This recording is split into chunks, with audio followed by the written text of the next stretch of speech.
Bailey, Here. Baker, Here. Burrell, Here. Casper, Here. Casari, Here. Chase, Here. Top, Here.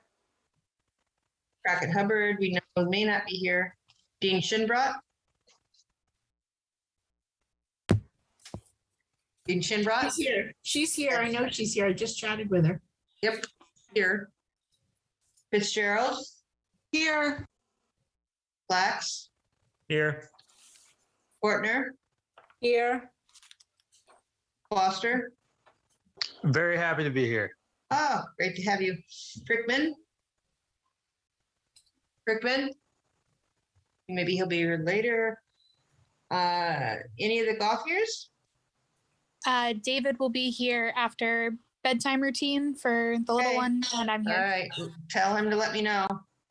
Will do. Gustafson, Here. Ainline, Here. Hanscom, Here. Jacomb, Here. Jones, Here. Katowski, Here. Perry, Merritt, A. Powers, Here. S. Powers, Here. Pacino, Here. Ray, Richards, Here. Jason Rusk, Here. Bill Rusk, Here. Darkley,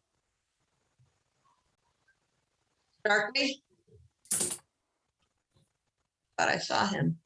Okay, Stevenson, Here. Thomas, Here. Washington, Here. Watson, Here. Wells, Here. Whitney, Here. and Evan. Here. All right, there you go. And Dean Shinbrot is here. Okay, so that would be 33. All right, great. So we have a quorum and we'll call this meeting to order at 7:35. And the first item on our agenda is a moment of silence. And I just wanted to,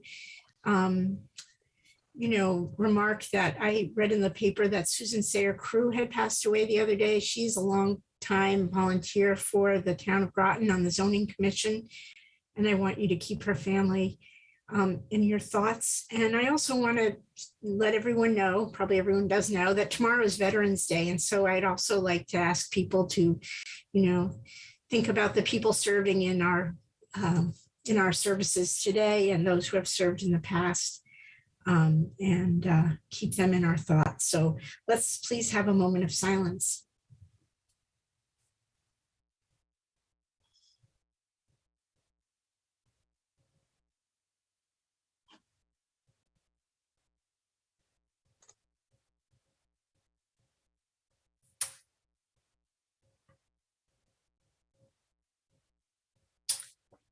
Representative Watson, would you like to lead us in the Pledge of Allegiance? Sure. I pledge allegiance to the flag of the United States of America, and to the to the republic for which it stands, one nation, under God, God, indivisible, indivisible, with liberty and justice for all. Thank you, Madam Moderator. Thank you, Representative Watson. Madam The Moderator? next- Yes. Sorry to Mr. Burke? interrupt. It doesn't matter since it's being broadcast, but I realize right on the Zoom, it's not being recorded right now. So I'm going to hit recording. You're going to hear now recording. So just didn't want to throw you off. I'm hitting record now. Recording in progress. Sorry about that. Thank you so much. Sorry, I thought I had asked if Sean was ready, but maybe he's not even with us today. Thank you for that, Mr. Burt. So we are now being recorded, and for the people who are just watching, we did say the pledge. We want to thank all the veterans in Groton who are serving, who have served, and the veterans of the U.S., and remind us all that tomorrow is Veterans Day. We'd also like to just reach out quickly to the family of Susan Sayer Crew, who was a longtime Town of Groton volunteer and served on the Zoning Commission and has recently passed away. So the next item on our agenda is the approval of minutes. Is there a motion to approve? So moved. Second, Who was the second? I'm sorry. Adams. Okay, we have a motion to approve the minutes of our October meeting made by, I believe, Representative Jill Rusk and seconded by Representative Adams. So hopefully that's correct. I can't always catch you guys when you talk. Is there any discussion on that? I had a few comments, Madam Clerk, if I might, and then maybe anyone else can jump in. But I just wanted to note that for the citizens petitions, I had allowed 10 minutes and the minutes do say 4. So I had actually allowed 10 minutes last time and did state that. So if that could be changed. And then on page 2 of the minutes, about the 4th paragraph down where I'm referring the school bus issue to Chairman Whitney. There's just a typo of the word meeting. It's missing a T. And one other thing, sorry, let me find it. On the 5th page in Liaison Reports, the Golf Advisory Committee is misspelled. And I believe that's it for Okay, me. thanks. I will definitely make sure that the clerk notes those things. Thanks. Thank you so much. Is there anyone else who has any points or discussion? No. Seeing none, we have a motion on the floor to approve the minutes as amended, made by Representative Rusk and seconded by Representative Adams. All in favor, please say aye. Aye. Aye. Aye. Aye. Any opposed? Any abstentions? Gothier abstains.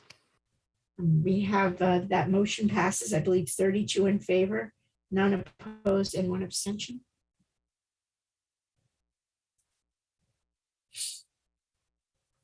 The next item on our agenda is the citizens petitions, and this is the portion of the RTM where the RTM welcomes comments from citizens. Each presentation should be limited to 4 minutes or less, and citizens should, if possible, submit written comments. Presentation should be limited to matters pertinent to Groton, and either I or members through myself shall ask questions only in order to clarify the speaker's presentation. Responses may be given by me or by the town manager. Citizens should state their name and address for the record. I don't know if we have any. I don't see any attendees and anyone in the attendee mode. No, I was not alerted to anyone that wanted to present anything. Okay. So now we pass to the reception of communications, and I just want to start out by thanking basically everyone who won election and congratulating them, and thank everyone who's not for your service on this RTM. Everyone who served on this deserves a big round of thanks from me and from the town and from your representatives. I think you've all done a really phenomenal job. So thank you and congratulations. And if you didn't win, just think of all the free time you have now.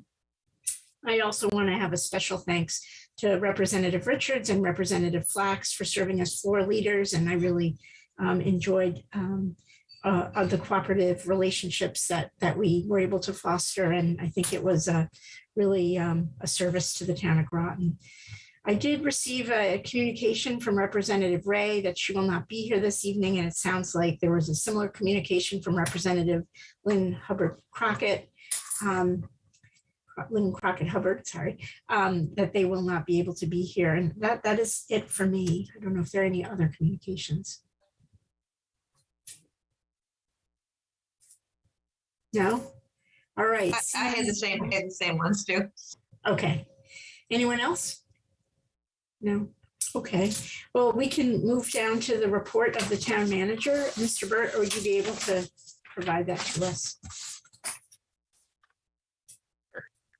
And I'd like to reiterate what the moderator said, congratulating everyone. And it's been a pleasure working with everyone, and thank you for your service. I will send out, as I've been doing, a follow-up email with my report so everyone can see it. Starting with the financials, preliminary fund balance as of June 30th, 2021, unaudited, is approximately 31.6 million, which is 24% of the FYE 21 general fund adopted budget. Contingency was appropriated at 350,000. That stands at 341,000. And then capital reserve hasn't changed any. It's been the same for a while, 1.1 million. And then just some random updates. Community Center, Parks and Rec is working on through the permitting process to finally add a sign up along the road to the community center so that it's flagged better. There's been a little confusion to some people on finding that. Groton Community Meals will begin serving meals there at the senior center in January. However, I believe they're going to start off just handing out the meals still. I don't think they're going to have sit-down meals yet. I think they're going to work their way into that. Groton Sale, as you know, remember the Groton Sale monument that's been proposed for the library property there. They did submit a written request to the Navy to officially get the Groton Sale ownership transferred to the foundation. So that's in process. Kind of exciting with Parks and Rec. They're on a short list for an infrastructure project through Senator Murphy's office, looking at Esker Point to remove the approximately 28,000 square feet of pavement and replace it with a porous surface to create a hardscape green space that could be used for parking, as well as some native plants and that type of thing to filter contaminants. So it's about a $700,000 project. So we're waiting to hear if we make the final list. So it'd be nice to get that project. Let's see, a couple public works items. Flanders Road paving is completed. And they did a good job on during the election. They were paving that day, but made sure to work around and not tie that up. Wrapped up paving this week for the Lagoon and GLP. And then I was asked last night about the air in the annex there, because as we know, it's not great in CR1 there, as well as the rest of the building. It's further ahead than I realized last night. So I was talking to Greg and actually just got bids for the air handlers. So that is in progress there. It's going to likely take to next summer, though, to wrap it up. It's a pretty significant project. Reval process is ongoing. It's a little bit behind because we've had a lot of town turnover and staffing, and the reval companies had a bunch of turnover. So that's kind of delayed things a little bit. So it's pushed out to early December, the notices of changes in assessment. But it's moving along. Other than that, just a minute, you'll see a picture of this in my report when I send it out, but Bruce McDermott offered a permanent loan of a sculpture he did called Solstice Dance. We worked with him to pick a location over at the library senior center, kind of near the entranceway to the facility, not right along the road, but in a little ways. Found a good spot, but you'll see that in my handout, what that looks like. And other than that, I'm here for any questions. Thank you. Any questions? I see Representative Katowski. Mr. Burt, I was wondering if you could update us on the Mystic Oral School mediation process and where we are. Thank you. Sure. And Representative Katowski I talked to her a little earlier, and there's actually been an update since I spoke to you. Our attorney just let me know just a little bit ago that I think everybody probably saw in the paper that we submitted for mediation through the I think the American Arbitration Association. They just sent to our attorneys a list of mediators to pick through to try to come up with a acceptable mediator. So that is moving along a little bit. So that's really the only thing to share on that.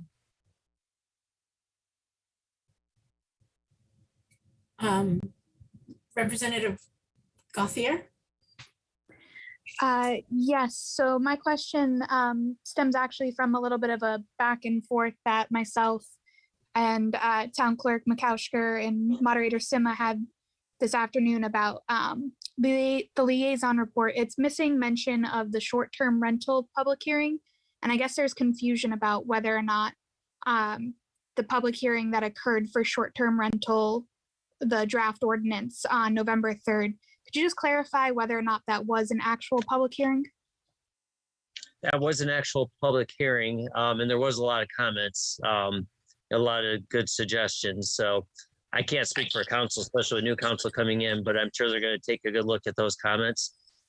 Last night, I've not watched the video myself. I received an update from Deb Jones in planning, but the Planning and Zoning Commission discussed short-term rentals last night, and they've directed Deb to send a letter to the council to see if they can work in a work group to make sure the ordinance matches or complements zoning.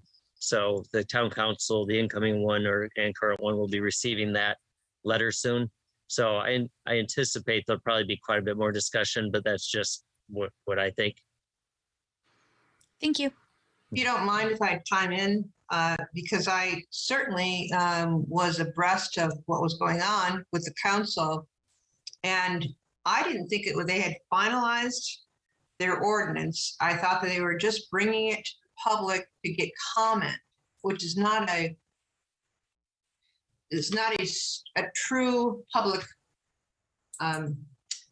session. In other words, when you have an ordinance, the council absolutely wants to have put forth and put in stone, then they authorize an ordinance, and then the RTM gets to weigh in on it. Well, they can veto it, they can modify it. That's after the public hearing, though. It was intended as an official public hearing. Well, that wasn't, I'm sorry.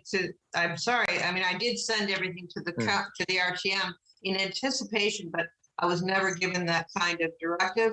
I tried to get a really good understanding about what was going on. Certainly by way of council, there was no ratification. It was just here it is, and there it goes.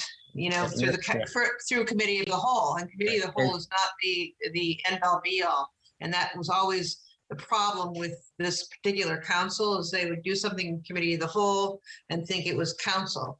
So we need to make sure they didn't take any action on it through the cow, so they've done nothing with it. They wanted to have a public hearing on the draft, and then what you would do after that, though, is the cow would have to recommend it to the council. But they did not do that. They have not taken it up. But it was an official public hearing per the council. Now it gets confusing because they had two public hearings. That was their intent. They had two other public hearings that were for public information gathering. So it gets a little confusing, but their intent was to, I can tell you their intent was for it to be an official public hearing. Well, I think that in truth, what the council or committee of the whole, it's the same group of people, which is also the problem. That's the problem. Yeah, and I do understand the process. Yeah, I understand the process. We don't need to go through the process. I fully understand it. No, but I want this body to understand that the intention was the council wanted to get information from the public, which is totally the best way of going on anything, right? But but if they would have been happy with it, the intent was to move it on. That was the intent. I could tell you 100% it was. Right. Yes. Okay. That's why you gotta. Yeah. Okay. I bet this whole body is confused by this conversation, as I was. Well, we'll get it straight. We'll put it in writing. Get it right. Okay. I see Representative Washington has a question. Thank you, Madam Moderator. Town Manager Burke, last night, Councilor Borderline asked if the town council could tour the buildings, the town buildings. Right. Would that be available to the RTM members? Because the RTM will have several new members. Yes, it will be, and as well as the Board of Ed. I'll be arranging that. Okay, thank you. And if the town council gets any training that might be good for the RTM members, could you let us know too? Sure, that's a good idea. There actually is something coming up. I will get with Lisa on sending that out. Let me make a note of that. Thank you, John. Thank you. Okay, I've got it in my notes. Representative Whitney, you have the floor. Thank you. I saw, like many of us did, that the town of Groton has lifted its mask mandate. I personally was hoping that would continue on at least until the 5 to 12-year-olds had a chance to be fully vaccinated. But my question is actually about the COVID vaccination rates and if there are any outreach efforts that the town or Ledgelight are doing about that, because according to data.ct.gov, as of November 3rd, 2021, roughly a week ago, our town is at 58% vaccination rate. But drilling down further into the age groups, I noticed alarmingly the 18 to 24-year-olds in our town are only at a 33% vaccination rate. And my guess is there aren't many in that age group listening to the meeting tonight. But I do realize that actually is rather a hard demographic to reach in certain ways. I was wondering what the town was planning to do about that, if anything, or Ledgelight as well. I can't speak for Ledgelight's plans. The town council did form and it was recent. They've only had one meeting. They formed a 3 council member committee to look at how can they promote vaccination rates. Now, of course, we're at the end of the term, so we'll have to see if the new council wants to continue on with that work. But there's definitely an interest in trying to do something to promote it. Thank you. Thank you. Representative Thomas, you have the floor. Thank you, Madam Moderator. Just a quick follow-up to what Representative Washington asked in regards to the tours of the buildings. I'd like to request that we do maybe a couple different times available. I know, like, sometimes the tours are scheduled for the middle of the day, but it would be good to have maybe ones that are scheduled for later in the day for people who are working during regular business hours. Sure. Yeah, that was my plan, was to try to have a couple times. Part of what we did, because a lot of it's focused, of course, on the council, but like on an off Tuesday in the past, like a few years ago, we did it in the evenings because it was sort of, you're used to going to a meeting at that time anyways. So we will be looking at that. No, I agree. Thank you. Thank you. Thank you, Mr. Burt. I don't see any other questions. So I didn't know, is Mr. Reiner here with an economic development report, or Mr. Bronk, or no? They are not here tonight. Okay. Thank you so much. And so now we pass on to the Superintendent of Schools. Mrs. Austin, if you are here, you are on. Good evening, everyone. Tonight, I have 3 agenda items that I'd like to brief the RTM on.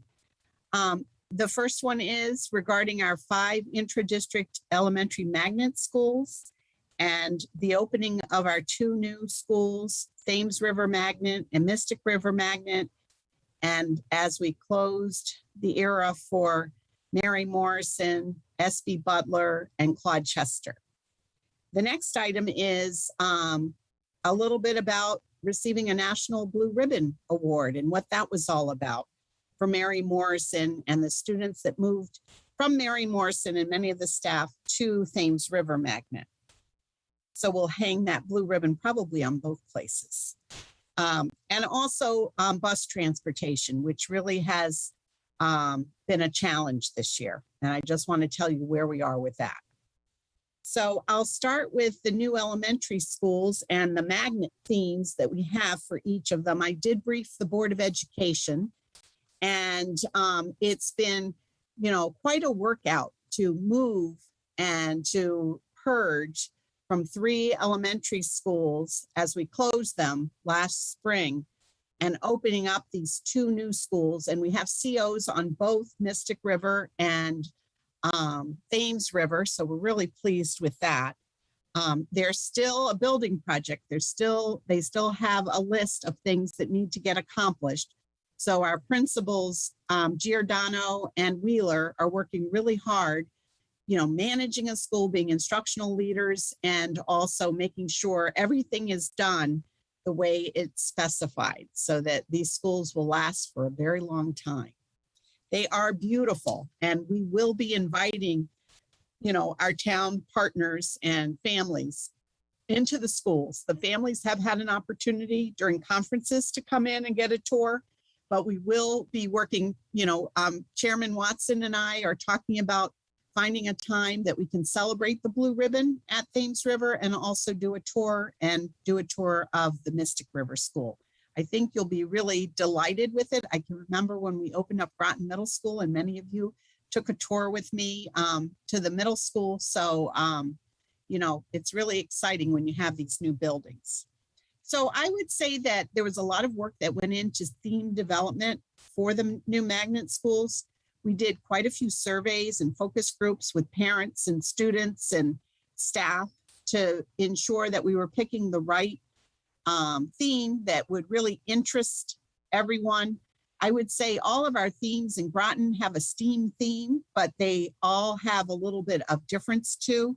So we know that our Catherine Kolnowski was one of our original magnet schools and they have merged into a STEAM theme that is quite successful. We have about 40% of the students that go to CK that are from other districted schools in Groton. So it's really been a very popular school. They've done a lot of partnering with NES and with Project O.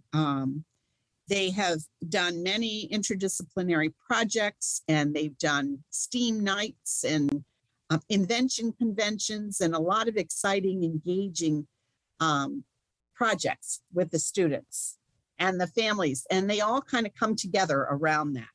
Very proud. NEA was our next magnet theme elementary school, and theirs was an arts magnet. And NEA also with the family engagement had science days and math days. And they actually had a community arts celebration that took about 3 or 4 days and would invite, Southeastern Connecticut in the schools. This is prior to COVID. And they're looking forward to getting back on track with those kind of things post-COVID. But they've done a lot with performances and enrichment. So that has been really another popular themed school.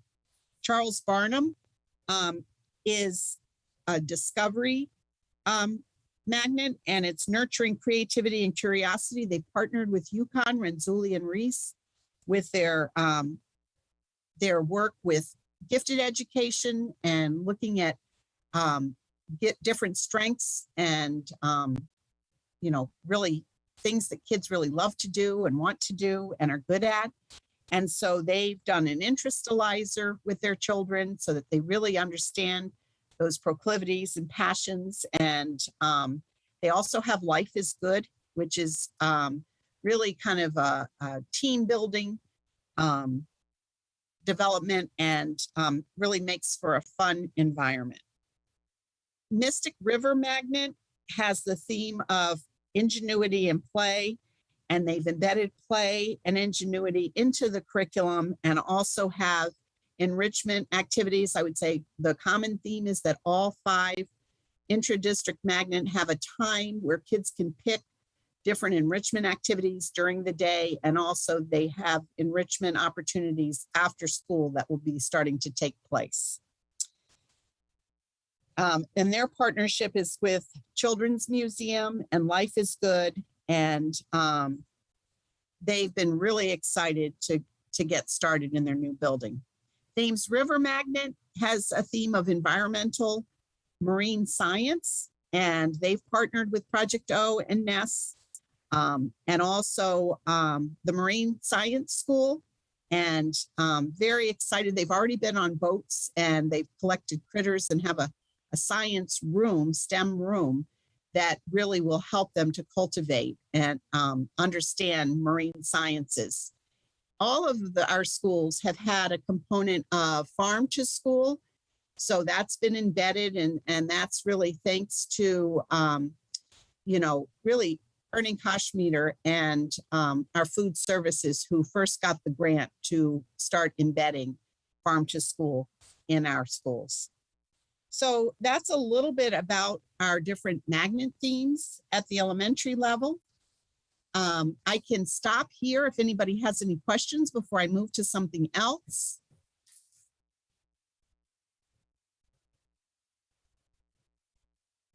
I see Representative Thomas. Thank you. You mentioned for Kalinowski, you said there's 40% of the students were from out of district? Well, they're from Did I hear that district, right? but from the different schools in our district. Right, so they would, like, if we were still geographically located schools, like they would be going to a different school Right. instead of the magnet model? Well, all of our intra-district magnets, parents in our district have the choice of going to their neighborhood school, and the neighborhoods, of course, have expanded because we've gone from, at one time, Groton had 10 elementaries, and we're down to 5. So there's some efficiency built in there as well. But I would say that one of the goals for this was to have racial and socioeconomic balance, and that we really achieved that goal in doing this project. All right, so thank you. So as far as the other schools go, you didn't mention any percentage there. How many people or how many students are coming from farther across town for the other schools?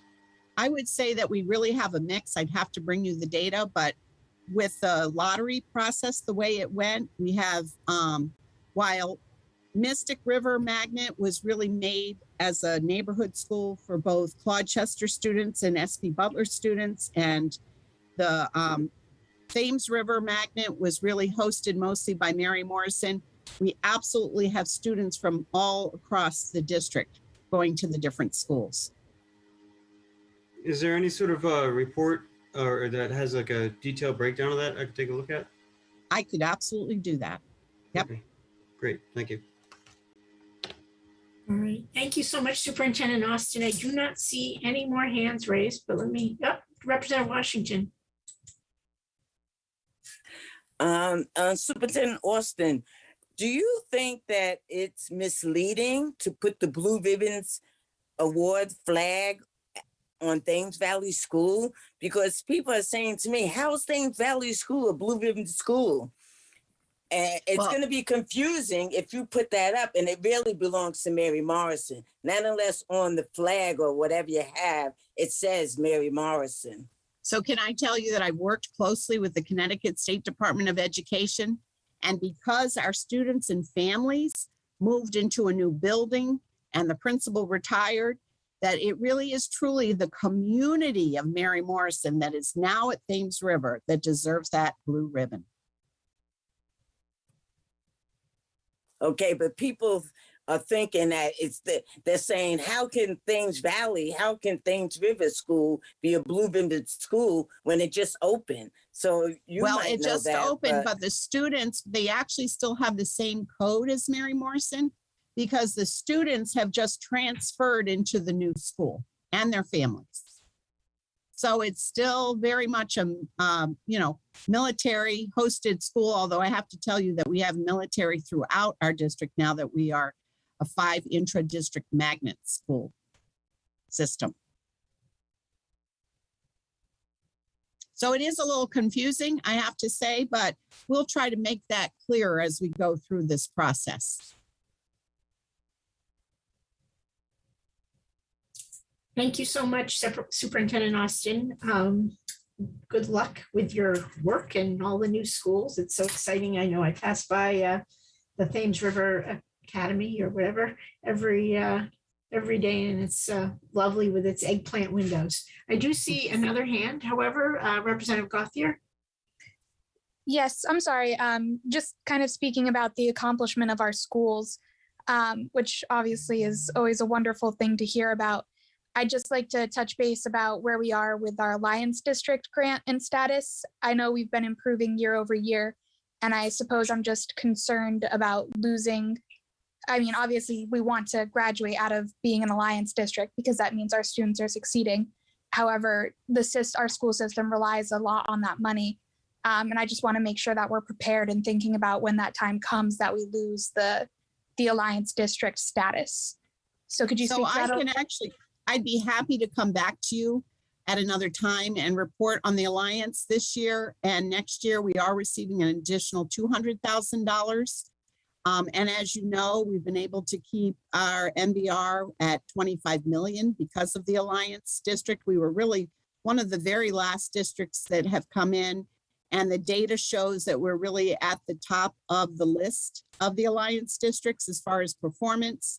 But I would be happy to come back at a later time and share in more depth a little bit more about Alliance and how we really have to come up with plans for all of these, the Alliance, the ESSERs, and we come up with plans to really make SMART goals around them and to make those achievements and monitor student progress.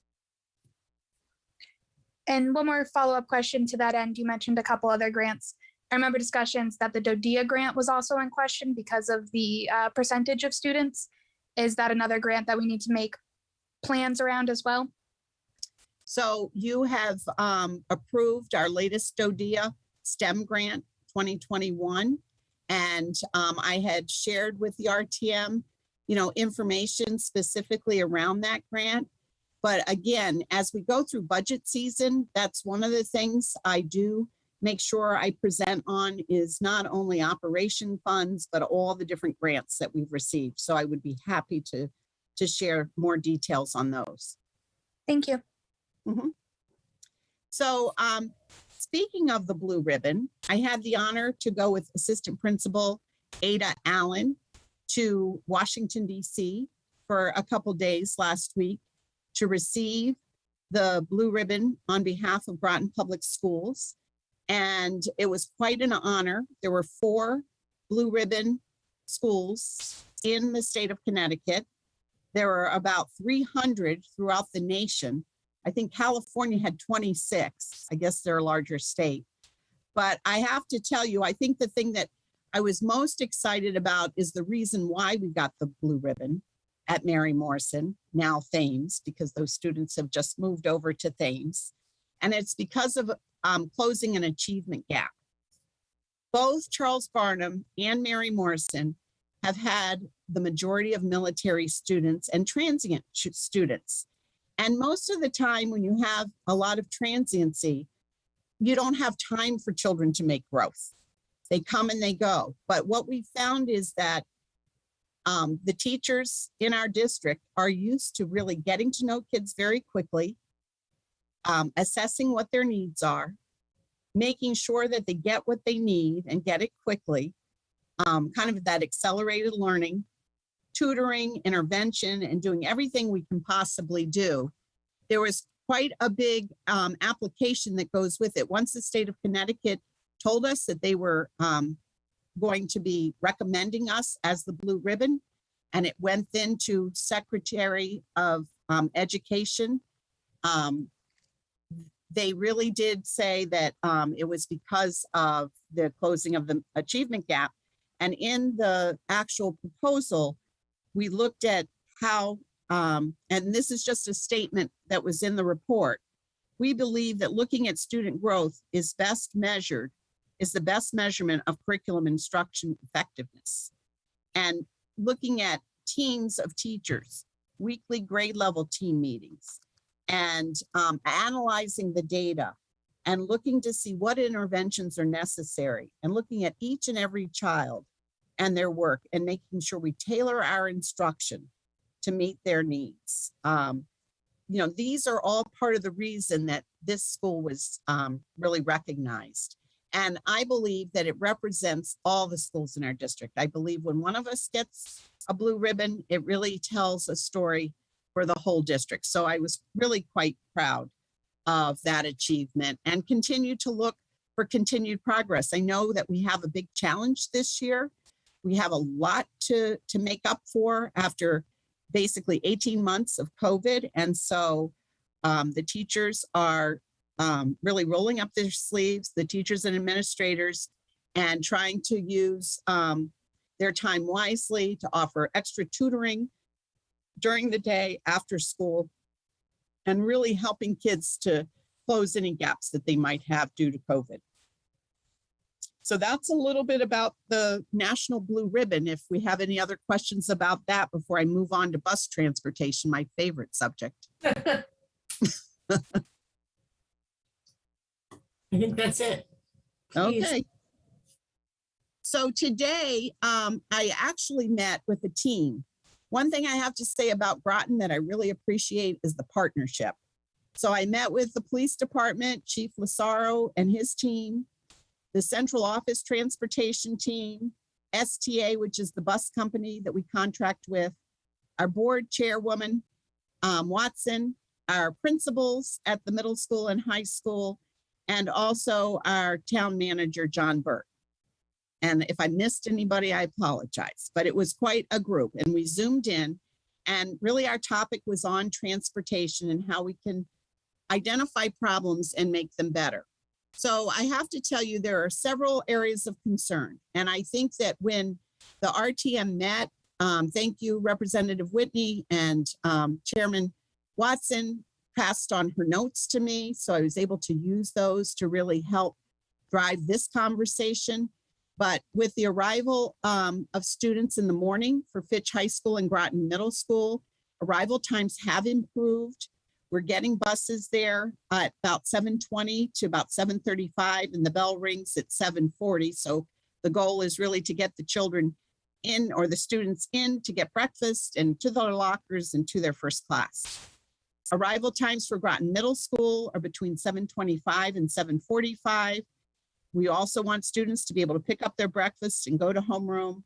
We continue to work on a plan so students aren't waiting on the bus for periods of time, waiting to go in at 7:40. So that's something that I met with a group of teachers and administrators this afternoon to discuss ways that we can make that go better.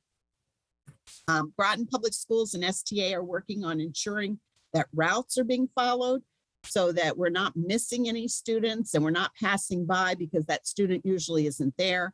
So we really want those to be effective and to be, really done the way they should be done. I was told by Tony Murgo, who is the CEO of the company, that they are at a level staffing. So this week, he's calling it a level staffing. The only problem with the level staffing is they still need substitutes, just like I would need substitute teachers if teachers were out. So they have several people who are being trained currently who can do the substituting. So, that's also good news to hear. It's not perfect, but it's getting better. Dismissal for the two schools, Fitch High School and Groton Middle School, that's also improved. The buses are getting there prior to the bell at Fitch High School. So at 2:22, as the students leave Fitch High School, they can get on the bus and they actually head over to Groton Middle School within 5 minutes. Then Groton Middle School dismisses at 2:35, and they've been getting out of there within 10 minutes. So we're really trying to look at that. We've got a team that's going to go over and monitor beginning of the day and end of the day and offer suggestions. So people from STA, the police department, and kind of traffic control to see how that's working. I know there's been an issue with the Grasso light. And so they had DOT, Chief Lazaro had DOT come in to try to fix the problem. We're not certain that it's fixed. So we're going to be inspecting that to make sure that it won't be a big length of time. I do appreciate the partnership with the police department. They have an officer out there right in front of Fitch directing traffic at the beginning of the day and the end of the day at the top of Fort Hill. And if we can get some extra support at the bottom where Grasso is, I think we'll have smoother traveling. So looking at those different obstacles, I think the main thing at the end of the day is that our buses are completing their routes for middle school and high school in a timely fashion so that they are there at the elementaries at 3:35 to make sure our children are, picked up and taken home safely. Daylight savings times went away, and my goal has been 4:30 sharp, have them all home. So Sam Kilpatrick has done a marvelous job letting me know today was about 4:30. So really wanting really making sure that buses are going within the time frame expected, that they're, not doubling up because we have sufficient staff, and that we have substitute drivers when people call out. So I'm just looking at my notes. We are going to get back together again as this cohort that's trying to solve the problem. I had mentioned that it would be good to get a traffic study done. And looking at those parking lots, we're going to look back at the SLAM report when they designed Groton Middle School to make sure that, it's working the way it was supposed to work. And so John Burt had said he could partner with us to see if we need to do a further study, we will. So that's what I know. We are going to continue to work on this and bring people together. And there are people who know much more about, traffic flow. And they certainly have been very helpful in trying to help us solve these problems. Thank you. I see that Representative Flax has his hand up. You have the floor, Representative Flax. Thank you, Madam Moderator. Hi, Susan. Nice to see you. Hi, Bruce. I just have a quick question for you, and just for food for thought. I'm just wondering why tomorrow in this area we have Veterans Day off, and a lot of the schools have it on. And it's really a great day for the students to get together and discuss the military and understand and learn more. And I know towns like Ledyard are in school. And I'm just wondering if in the future, the Board of Education can look into that.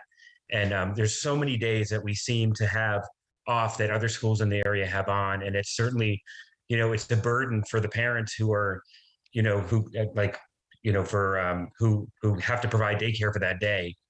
So I think it's just something that I was looking for you to consider, and I appreciate you giving me the floor. Thank you. I'm sorry, I'm going to jump in because I can answer this and stop the embarrassment for anyone. This is just a contract that the town of Groton has with their union, most of the unions. So I don't know if the Board of Education can possibly contract the same days off, but they also get the day off for elections. We don't get those for the town. So it's contracts.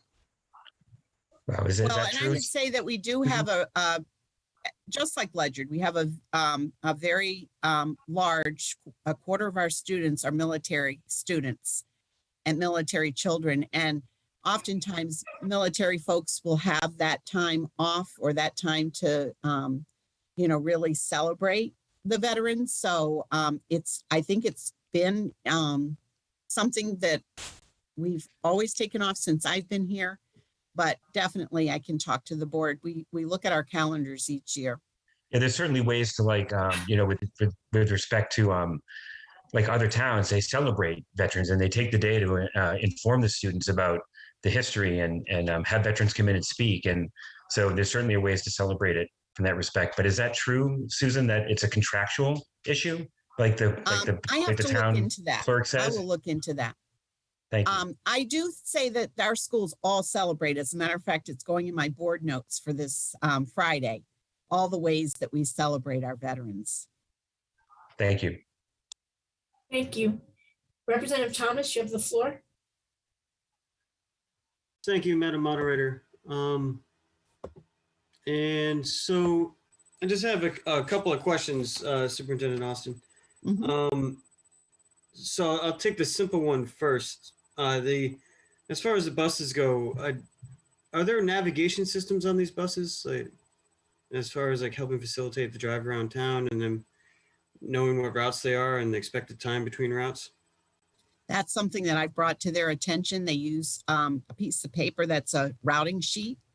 And I have talked to them. They believe there is a law that prevents them from doing that, but I have kind of put out some feelers to find out really truly if that is something that couldn't be done, because I agree that we're all used to a navigation system. There are they do have a GPS so we can watch where the buses are and what time frames that they're dropping off kids, and we can monitor that with what the TransFinder routing is suggesting. So there is a comparison study being done that way, but I have asked about navigation systems. I've also asked about the equipment that we have for, taping the bus runs. And so their management has said that they were going to upgrade that equipment and they're going to look into navigation So as a I'm gonna, possibility. I'm going to just ask people to put a pause on these questions because we have this as an agenda item in the Education Committee. So if we, in the interest of not losing our quorum as we did in our last meeting, if we could limit our questions to items that Superintendent Austin may be able to answer that don't involve busing.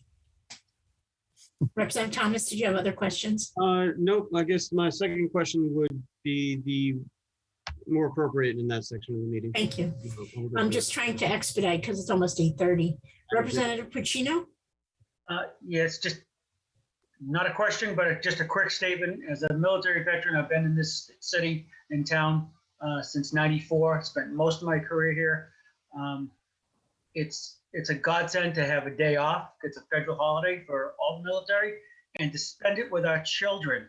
Our children know that we have that we're veterans, and if they're in school and they can't be off with their mothers or fathers, spending the day with them, I think that's a travesty.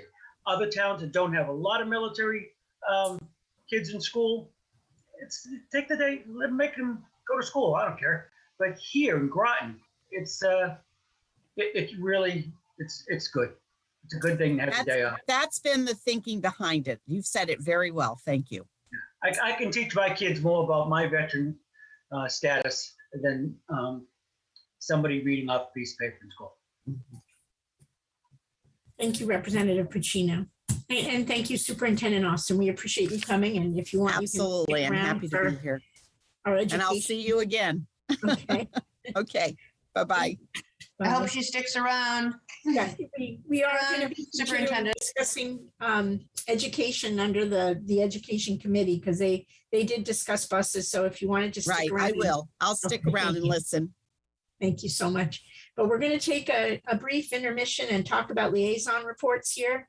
So Representative Wells, I don't know if you had a golf advisory meeting. Yes, I do. I'm sorry, but we have a problem with keeping a quorum, Representative Wells, and everyone received all of the liaison reports, and it's very important that we keep, maybe we ought to change our agendas in the future, but we need to keep things very, very tight. Well, if you think it's best, we can have these at the end and we can skip to our agenda if you would. Absolutely. Why don't you just go to the new business and then. Representative Wells, we'll come back to you. We just have 3 items on our agenda at this point. The first one, I just want to check in with Chairman Gauthier on the Community Development Services. There's nothing on the agenda, the meeting agenda, but I do want to just check in because we did. We've had a few RTM meetings and unfortunately you weren't able to come and we had questions and I know I'd like to kind of get a sense of the status. Representative Richards had some feedback and so did actually several other representatives who are noted in the minutes from our last meeting about the flyer. And so Representative Gauthier, if you wanted to just give us an update on that and we're going to have a transfer of power to another, Community Development and Services Committee. So if we could just know where you are at, and if you have any revised materials that we could see, that would be great. Because the committee wasn't able to meet prior to tonight's meeting, I don't have anything revised to give to the body for tonight. However, as to the comments, I did receive those, and I think there was a misunderstanding about what the communication plan was for advertising the student participant position.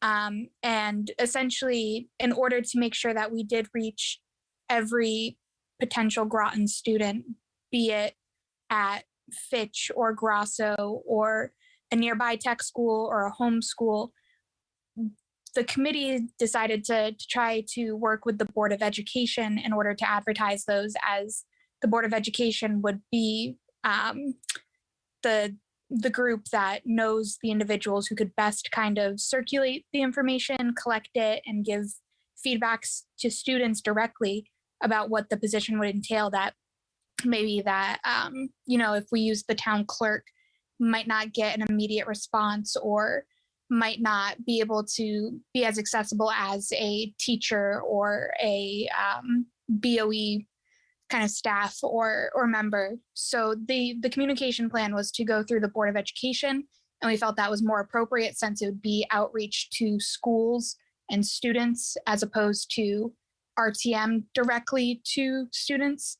But we can discuss that again and revise that communication plan if necessary. And then, yes, I saw all the comments about the edits, and those can be incorporated easily enough. Thank you so much. And if you could, I guess we'll just try to get everything to the town clerk's office so that she can then resend it out when we have another, hopefully quickly, because this is the beginning of the year and it would be great to Sure. get one of these, some of these student liaisons on board. The Thank you. one thing I did notice was there seemed to be no mention of the questionnaire that we put together. And I'm not sure if that was just accepted without comment by the body. If that's something that maybe we can move forward with trying to distribute. But that was included in the materials that I had sent to the town clerk after our last CDS meeting. And I don't have it in my packet right in front of me.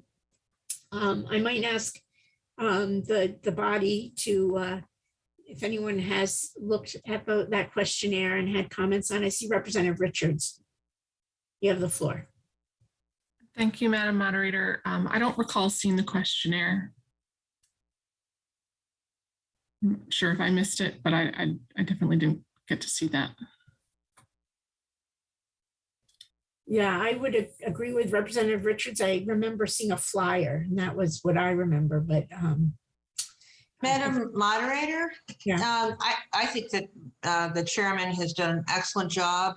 Chairman Gauthier, she's done an excellent job, and it's possible that something got missed, but she can send everything to the clerk's office that she has, and I would hope to be available for the next body if there's any questions, the next committee that takes over this information, because she's been really valuable, an excellent chair. So hopefully we can fix this offline and get on with your meeting. Okay. Very happy to. Thank you.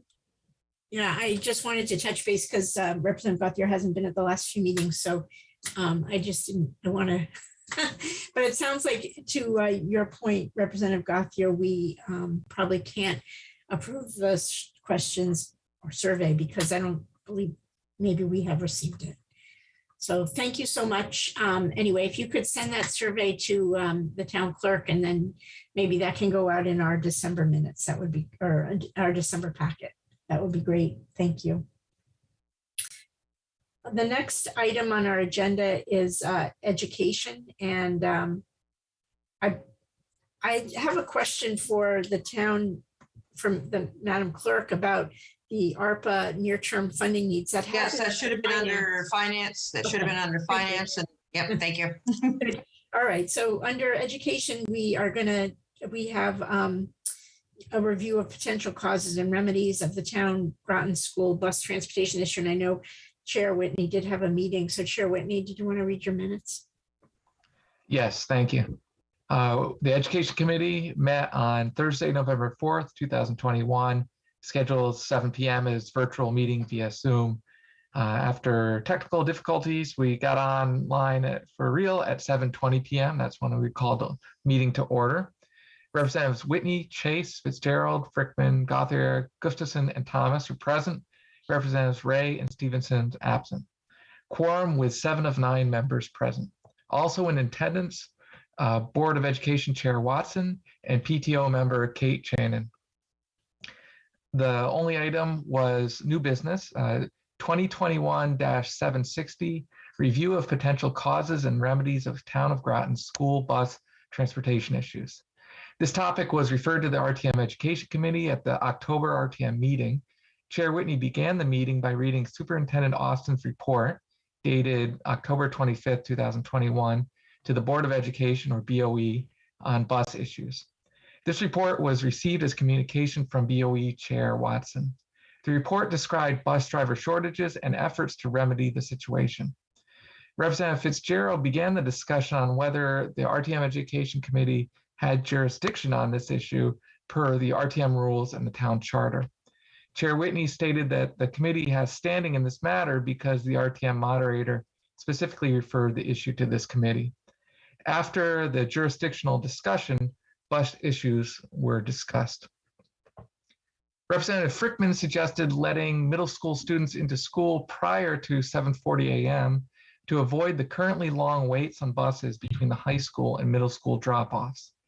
Representative Thomas also asked if school start times could be modified to better mesh with busing and inquired about the main issues around changing times. Representative Gustafson added that there is a similar concern for long waits on buses for high school students at the end of the day. Representative Gustafson suggested periodic evaluation of how the bus situation is working.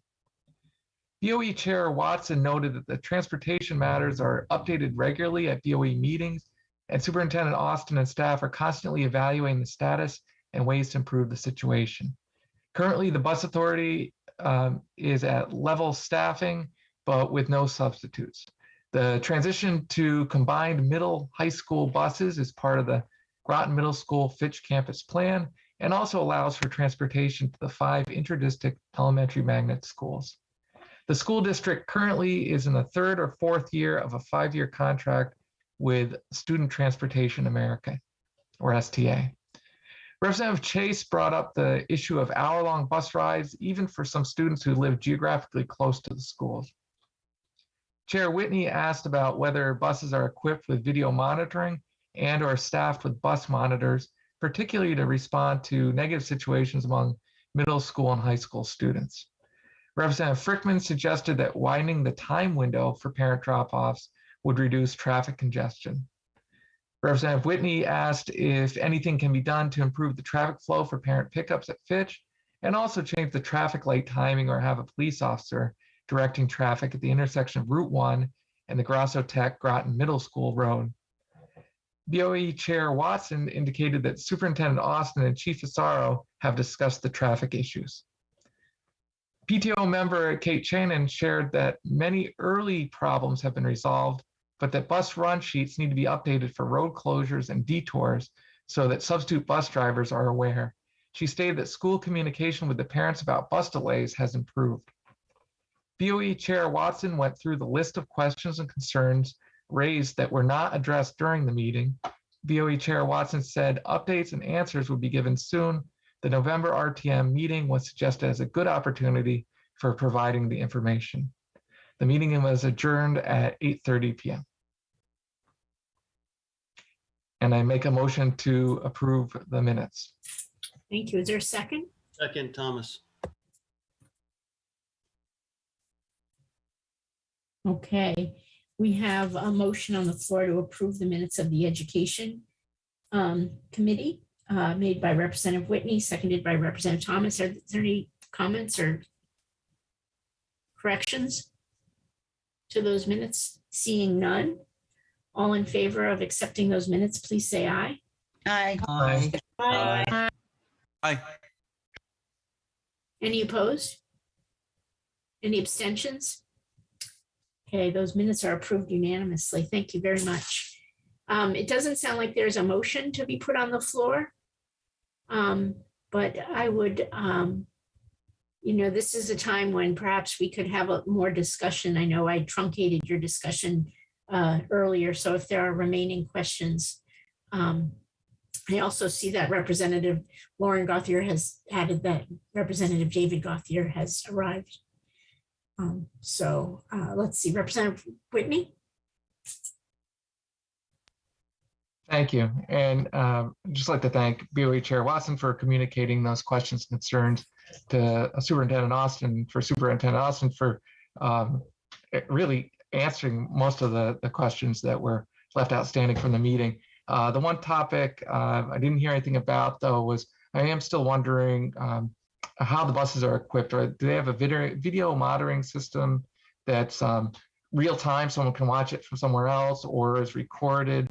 And or are there actual people, bus monitors on the bus, because the combination of middle school, high school students raises different kinds of safety and student concerns than having separate buses. And I know that's a parent concern that's been voiced quite often.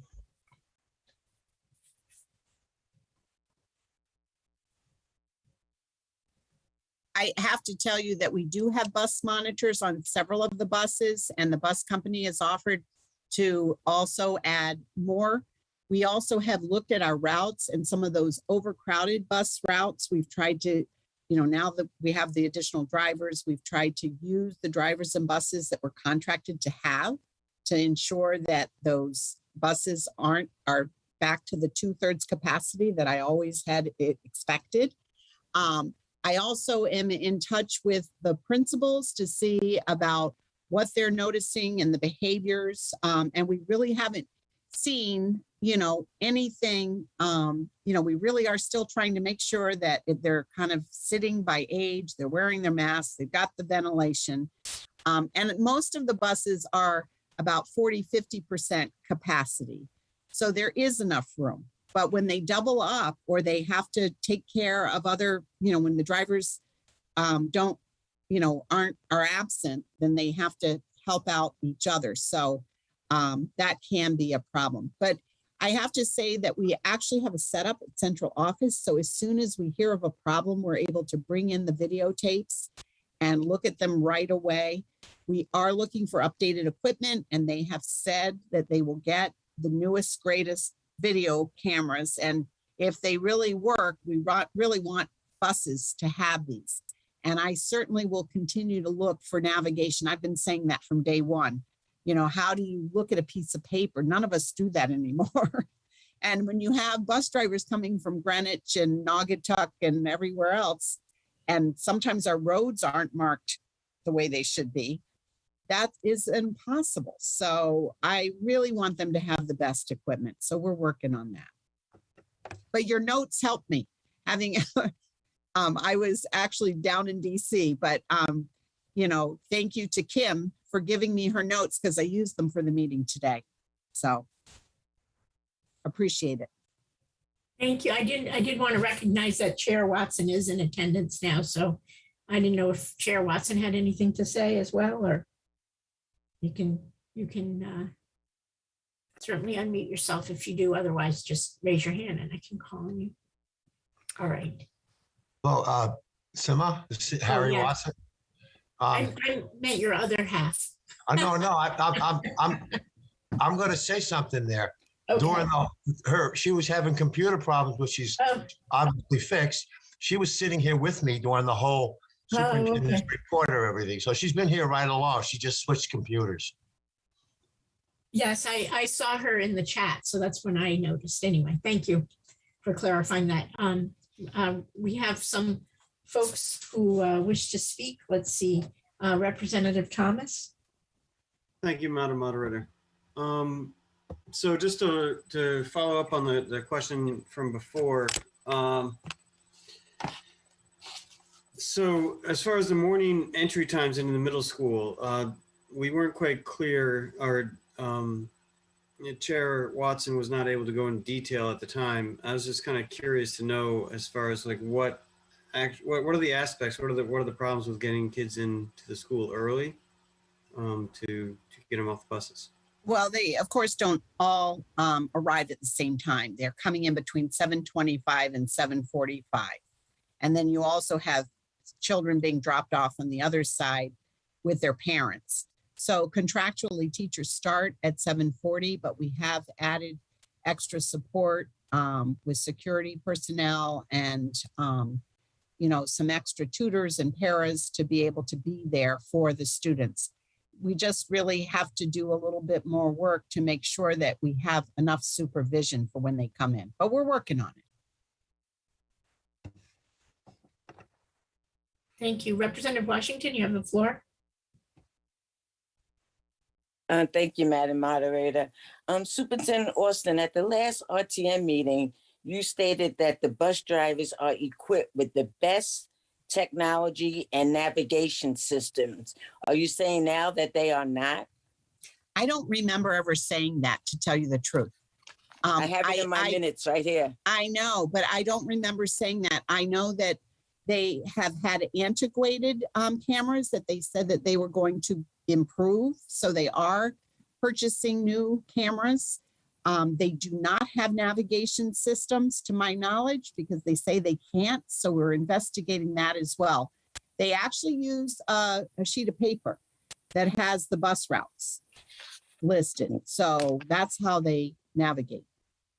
All right, Madam Clerk, then you might want to amend these minutes where you state that you wrote that the superintendent states that the bus drivers are equipped with the best technology for navigation and communication systems, because that's in the minutes. So you might want to amend that.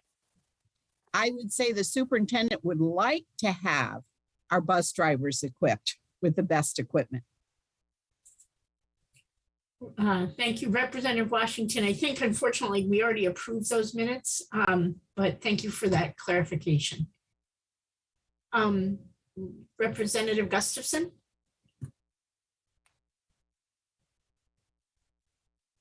Yeah, thank you, Madam Moderator. I just give some personal insight. I have a middle schooler and a high schooler that both take the bus, and I talked to one of them this evening, and I was told that the middle schoolers sit in the front half basically, and the high schoolers sit in the back, and they have not had any negative interactions from what I've been told. Not to say that couldn't happen, but their experience so far has been fairly positive. Just the length of the bus ride is their major frustration. So, that's my frustration too. I agree. But I do thank know you for giving me that information. It's always good to hear the personal stories. Yeah, I mean, but I can sympathize with parents that weren't thrilled with the combining of the two age groups. But from my personal perspective, I guess things are okay. Just thought I'd share that. Thanks. They can always get better though. We're working on it. Thank you. Representative Washington, did I cut you off before you finished? I see your hands. No, I'm all set. Oh, I do have a question though. How are we doing with the unmarked streets? Did you work that out, Superintendent Austin, with the town manager? We've been in conversation, or we were in conversation about, with the police department too, to see what's happening with that. I think, again, when you go back to a navigation system, that would be something that would be more up to date, that would help. I don't know, that we know of all the unmarked streets, but we're working on it. Thank you. All right. I think that was useful, and hopefully they hire more people on these issues and they get better navigation and All this those can get things. resolved. Right. So thank you for speaking with us tonight. Thank you. I'm gonna head out. I have some homework to do. Thank you. The next item on our agenda is finance. It's left over from our last meeting, and it's to look at the short-term, the near-term funding needs for the ARPA. Chair Washington, did you want to, we've already approved those minutes, but I wonder if it might be helpful for you to just read the section of the minutes that pertain to this last part of $107,000 that we didn't get. We lost a quorum and we weren't able to vote, just to refresh everyone's memory. Do you think that would be helpful? I have to find the minutes. Oh, okay. I didn't know we were gonna read the minutes again. No, Madam that's Moderator? fine. That's fine. I can just read the resolution. Okay, yeah, that's in everyone's packet. It's in your packet on page 14. Yeah. You want me to read it? Do you want? No, we can just put it, I think it'll have to be read to put the motion on the floor anyway, so. Okay, so you want to read that or? Yeah, so Chair Washington, would you read that resolution to put the motion on the floor, please? Whereas the town of Groton is the recipient of federal funds from the American Rescue Plan Act of 2021, and whereas the town has received 50% of the total $8,587,000 $894.04 in funds and will receive the remainder in mid-2022. And whereas the town recognizes the receipt of these funds to be a unique opportunity, and whereas the town intends to solicit input in a variety of methods to ensure these funds are spent wisely, and whereas the town also recognizes that there are also immediate needs that must be addressed, and whereas the town of Groton had previously approved funding for Ledgelight Health District in the amount of $85,878.94, along with the funding for Southeastern Connecticut Council of Governments in the amount of $56,364.06. And whereas the town of Groton's Long-Term Recovery Committee recommended additional funding to be set aside for near-term needs at their September 15, 2021 meeting, now be it resolved that the town of Groton approves additional American Rescue Plan Act funding in the 37-2021-679, page 2 of 2, September 23rd, 2021, amount of $357,757 we set aside for the following uses. The town of Groton Navigator position, $100,000, human services needs, $150,000, and miscellaneous needs, $107,757.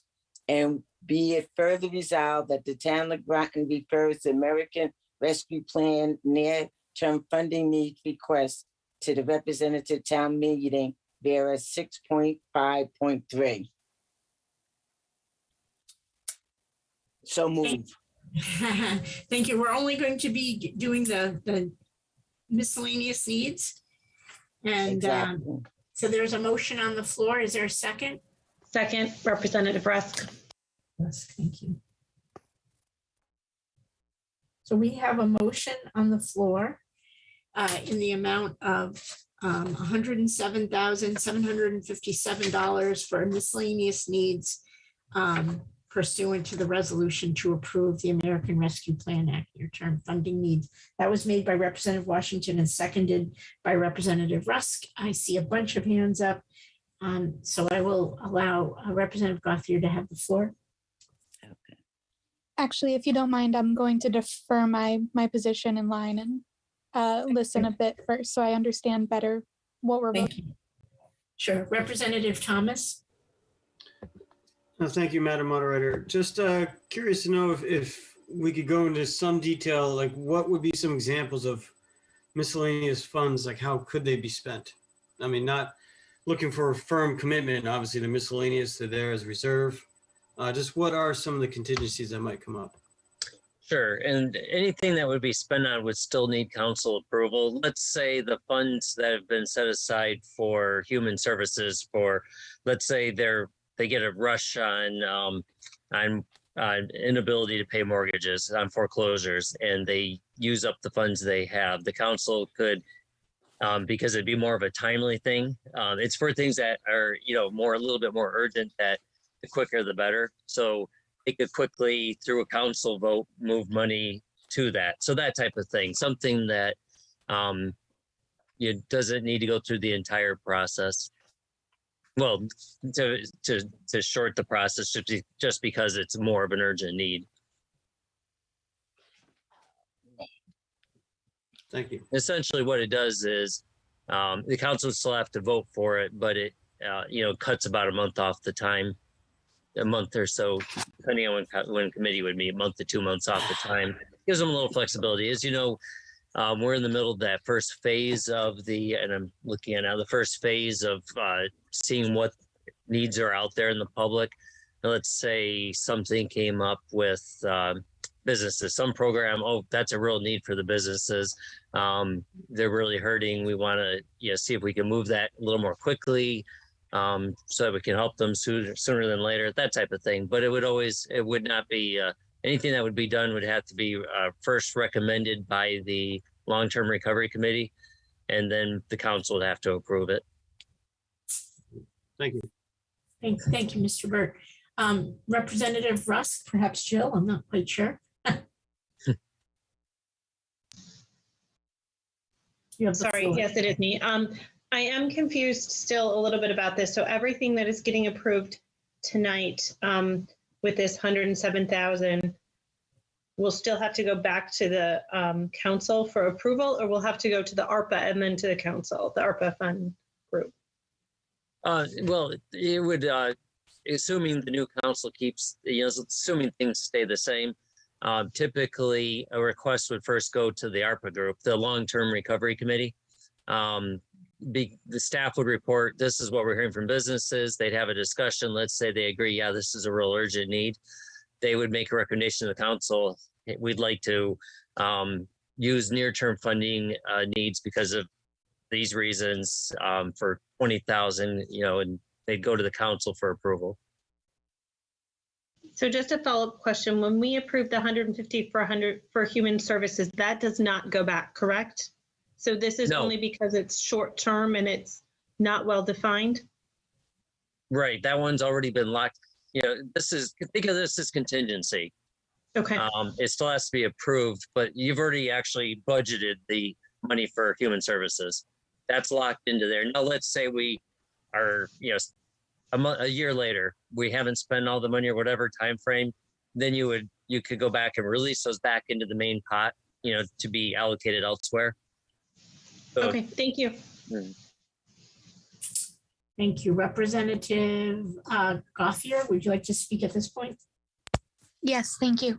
So, Mr. Burt, you're talking about cutting the RTM out of the process for expenses over $10,000.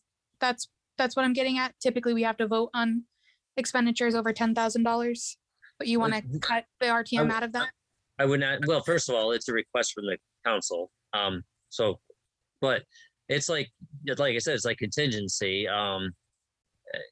That or other use, obviously over 10,000 for contingency, but it's just because it's a more urgent nature, it allows the council a little more flexibility. So it's just a request for flexibility from the council. Is basically you're accepting the grant for this part of it. And accepting not having to go through the approval process like we normally would. Right. Because it's now being designated as a contingency fund. Right. It's not technically a contingency fund, but acting sort of like that, just so that they can get, the whole point of ARPA dollars is to get help to people as quickly as possible. If there's really a need, that's part of why they've requested this. And so is there anything about this particular type of funds or the type of approvals needed that would prevent the RTM from having special meetings? I mean, we can convene special meetings about anything at any time, really. So if we needed to act quickly, we ostensibly could still do that and still have the review by this body for those funds. Sure, it just has to go to Long-Term Recovery Committee, then the council, then RTM, unless you jump the committee process, and then the RTM proper. All right, thank you. Thank you. Representative Gothier. So Representative Foster? Thank you, Madam Moderator. So we tried to revise the town charter. The voters rejected that. The town charter explicitly lays out what each body is supposed to do. And the town council, in this case, appears to just be trying to get around the RTM in terms of our delegated authority for explicitly voting on items $10,000 or more. And we are just creating a fund to them to get around us. I think everybody on this body, if you believe in the purpose of this body even existing, should vote against this. I understand that the urgency for these things, but we still have the town charter itself, and we should be living to it. So that's all I have to say. Thank you.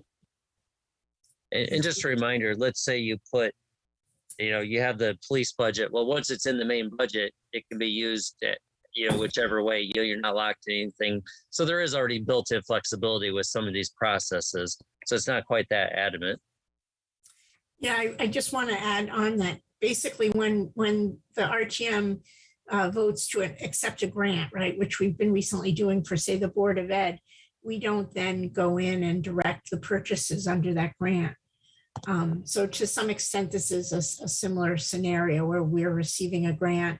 The RTM is still going to be, at least I asked for the RTM to still be involved in the approval process of this grant. I think this is, as Mr. Burt said, a contingency of $107,000 basically out of this 8.6 million. Is that's your understanding? Is the RTM will be in the approval process for other parts of this grant? Is that correct? Correct.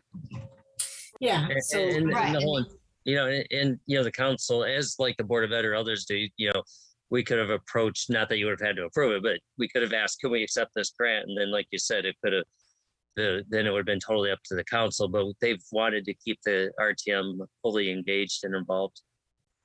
Yeah, And this is actually, excuse me for jumping in, because this is under like an emergency act. The ARPA funds were really out of an emergency situation with this federal government. We got these funds under a federal government, and we had a group consortium reviewing, but it really was under an emergency. So there are provisions in our charter for emergency that would not have RTM approval. That's not what this is trying to do. And I think maybe Representative Foster, who's proficient in looking at the charter, thank you very much, understanding. I believe that this was originally under an emergency funding, and then it became this consortium that was looking at, oh, wow, we have all this money from this emergency funding. And then we had these review boards. It really has come dwindling down, but it's still under the emergency funding. Representative Katowski, you have the floor.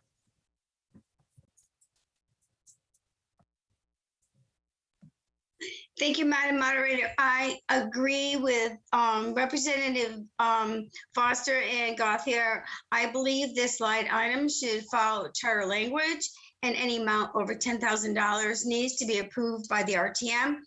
Just please note that we also have approved money for Ledgely Health District, TDCCA, as well as social services. So all the emergencies are covered under that umbrella.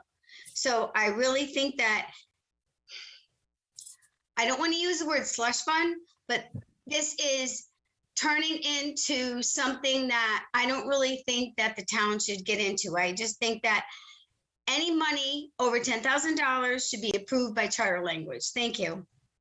Representative Katowski, I would just mention, I don't believe that we have given any to TBCCA, and maybe I'm wrong, but I think. Yeah, we did. To the Council of Governments, the Legislative Health. Mhm. I maybe I'm wrong. I don't see that. And then we did the Town Groton Navigator position last time in Human Services. Mr. Burt. Was it in the minutes? TBCCA? Yeah, we didn't give anything to TBCCA. Yeah, it was a Southeastern Council of Governments, I believe. Correct. Yes. Where we paid for part of a navigator position there, and that we already did that at the last meeting. Thank you anyway. Stand corrected. Yeah. Well, I just want to make sure my memory is right on that. Representative Thomas, would you like to speak for your second and last time? Sure. Thank you, Madam Moderator. Yeah, I can definitely understand the concerns of Representative Gauthier, Foster, and Katowski.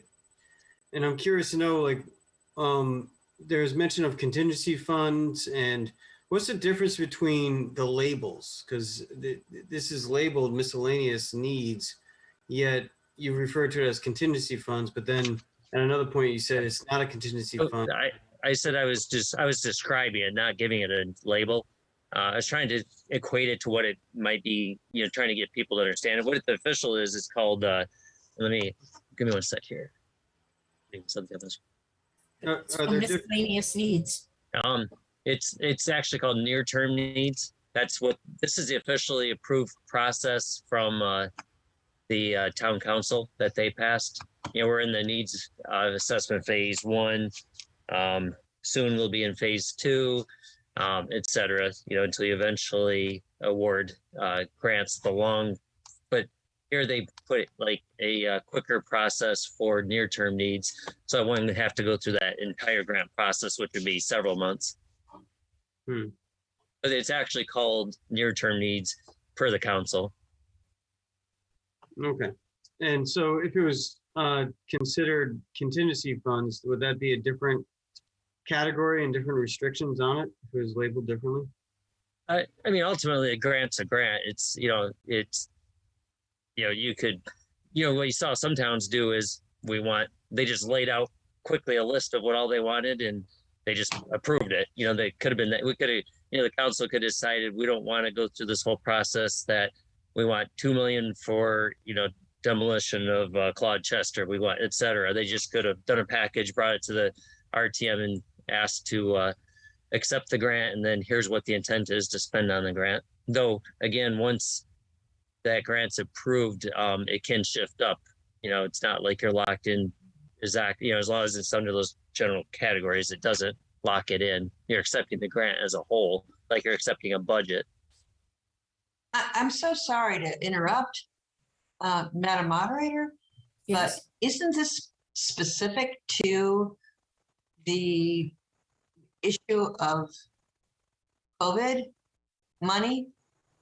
So we can't just approve this and think it's going to work for anything.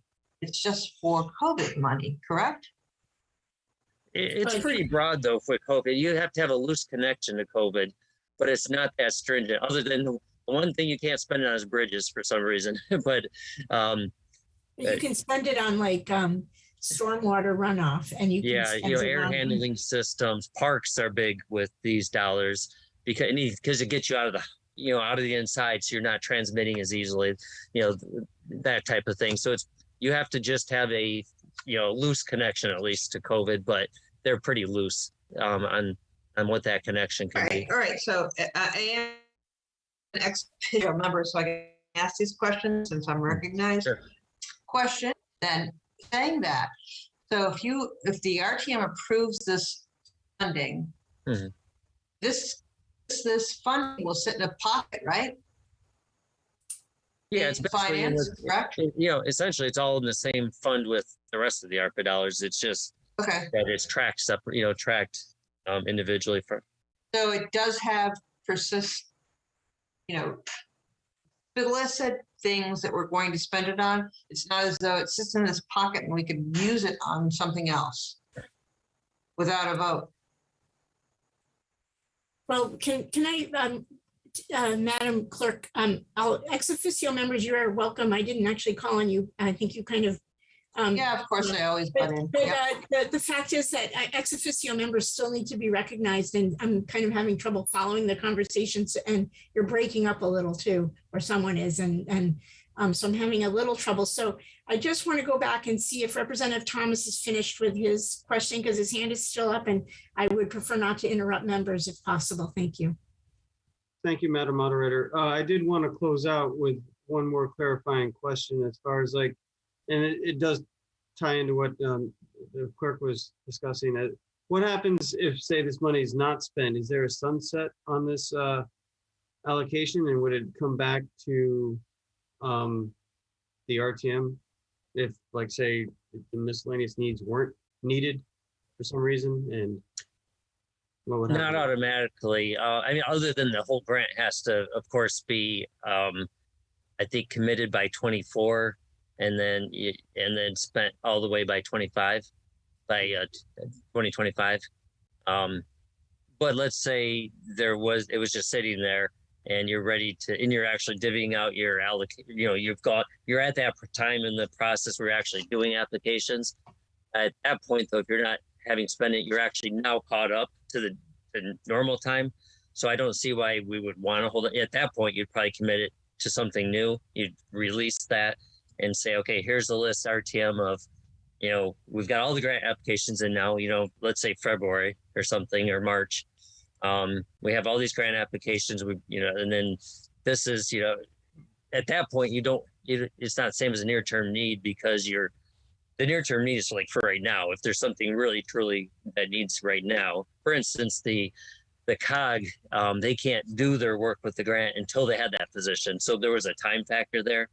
But once you're caught up, there's not that same type of need.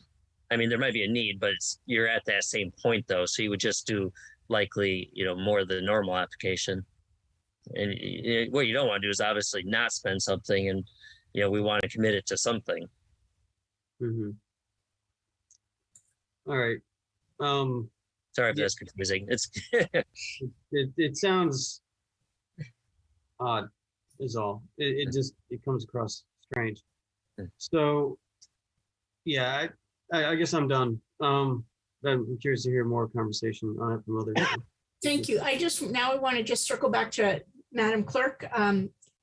Now, please, if you want to continue, please do, because I didn't mean to cut you off, but I just know that the RTM had vetted this, and I didn't attend that meeting. So I just had a question whether or not Human Services was just giving. Are we actually just giving a blank check to Human Services? Because yikes, we never actually audit Human Services, what they do anyway with their money. And there are a lot of programs in our community that actually do a lot of the services that our town does. I really don't want to digress into that issue. I just think the RTM does have, we were talking about, can we spend these funds on a road or a bridge? I just don't think so. I think that it was finally put into Human Services for, rent and other arbitrary human services expenditures. And, it's up to the RTM to spend money, but this isn't RTM money. This is ARPA money. And if we don't have this money in hand, I guess what I'm really trying to say is, are we careful about what we're spending our money on in Human Services, especially if we don't have an audit? Well, we have really strict rules on these grant dollars. It's going to be more closely monitored than likely any other grant we've ever done.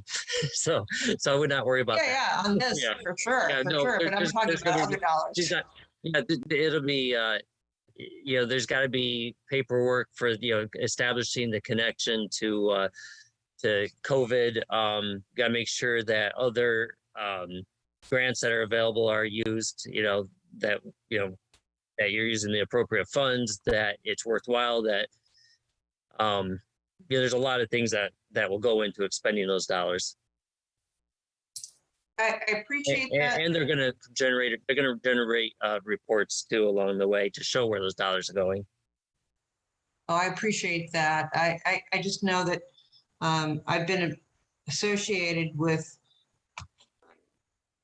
boards outside of the town that work in the same realm as our Human Services. And so it's always good to know what we do in town, and, so we don't duplicate things on the outside. Sure. Thank you. So I have a question kind of based on the overhead that you showed, the process that was identified by the town council. And it is similar to a process that we looked at in the long-term recovery committee. I'm the one who did argue for having the RTM involved in this process because they were notably left out of that flow chart. And when you just put it up, I still didn't see the RTM listed in that process. So if you could put that back up and explain to me when the RTM will come in that decision-making, it would be helpful to me. 1 second. Oh, did it come up? No. Oh, hold on a sec.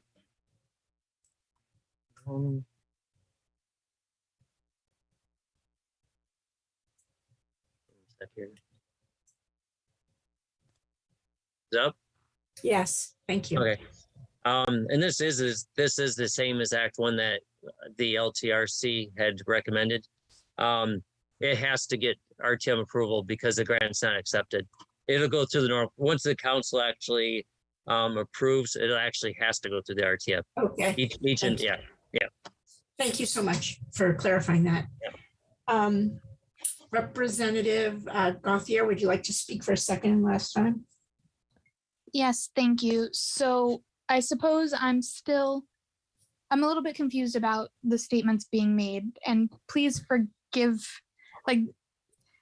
me, because given the news coming out of West Haven and misuse of COVID funds there, I'm just super hesitant to be cutting out any step in a process that could put a check on how funds are used. And so you just answered the moderator saying that there would be plenty of tracking of these dollars and everything, but that's after they're spent. And I suppose I'm much more concerned about how this pot of money we're approving, we make sure that it's, being spent appropriately beforehand instead of trying to back up and justify the expense. Now there's that part, but also, so I'm confused again about if we don't typically go through this process for grants, why are we doing it this way now for this grant? And once again, why are we voting to circumvent the RTM? That's really what this vote is about. It's about circumventing the RTM. Well, keep in mind, this is actually way more in depth and involved with RTM than the usual grant process. Usually you just accept the grant. This is way more than usual because we're trying to get lots of involvement. And just a point of we're not trying to justify something after the fact.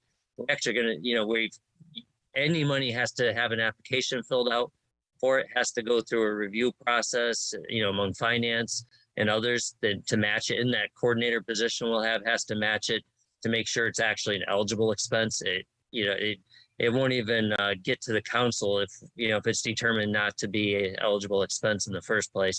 There's many steps before any money is actually released. There's contracts with any outside agencies that if they misuse it in any way, they don't follow what was agreed upon in the contract, that they have to pay the dollars back. It's extremely involved. Okay, just want to state very clearly, I am super not supportive of circumventing the RTM when this is a huge part of what our duty is as a body. And that's the end of my comments. Thank you. Thank you. I saw some hands that have disappeared, so this is the last chance to speak. I don't know, Representative Washington or Foster. Representative Cassieri. Thank you, Madam Moderator. Mr. Burt, just to clarify, all of these funds would have to go through Cindy before they went. Yeah, and as well as the ARPA coordinator, it's got to go through many steps. Great. We're not taking any chances with any dollars. I think Cindy made that clear last month too. Absolutely, thank you. Also, other quick question: will our ARPA navigator position also be able to kind of use the SCOG navigator position to just verify some information if need be? That's actually my, I think that's the main thing we'll use that position for, is two heads are better than one. Because there's not really clear guidance on these things. And they're not going to tell you up front if it's an eligible expense. So that's why you can't take any chances. Great, thank you very much. Representative Jacome, you have the floor. Thank you, Madam Moderator. Quick question for Mr. Burt. The money will be tracked, correct? So it's not going to be just tracked once it's spent, but it's going to be tracked throughout this process. Yes, there's many steps to the tracking. Yes. Okay. Thank you. That's all. Representative Jones, you have the floor. Thank you, Madam Moderator. Mr. Burt, do we have a sense of when the navigator will be employed or be up and running? It is always, excuse me. I believe it was already advertised, and I think they've already been receiving applications. They also, though, before they finalize the applications, I think the COG is further along, I think, on their position, if I'm correct. I think they're still settling on how many final hours, but they collected applications. We're also going to see if they have anything they'd be willing to let us look at also, for that same, since it's a similar position. So it should be fairly quick here. Are we distributing funds currently now before we have that person in position? No. It's, as you know, it's been approved for the COG and but we haven't distributed anything yet, because before we can distribute anything, we have to have that contract finished, which is a fairly complicated contract. With that, we're working on it with staff and the attorneys. Until that's signed, no money goes out, period. Until that's approved and signed, because we have to know that if they don't follow a rule, that we will get the money back. That they understand they're responsible. All right. Okay, great. Thank you, Mr. Burt. Thank you so much. Representative Rusk, would you like to speak for your second and last time? Thank you, Madam Moderator.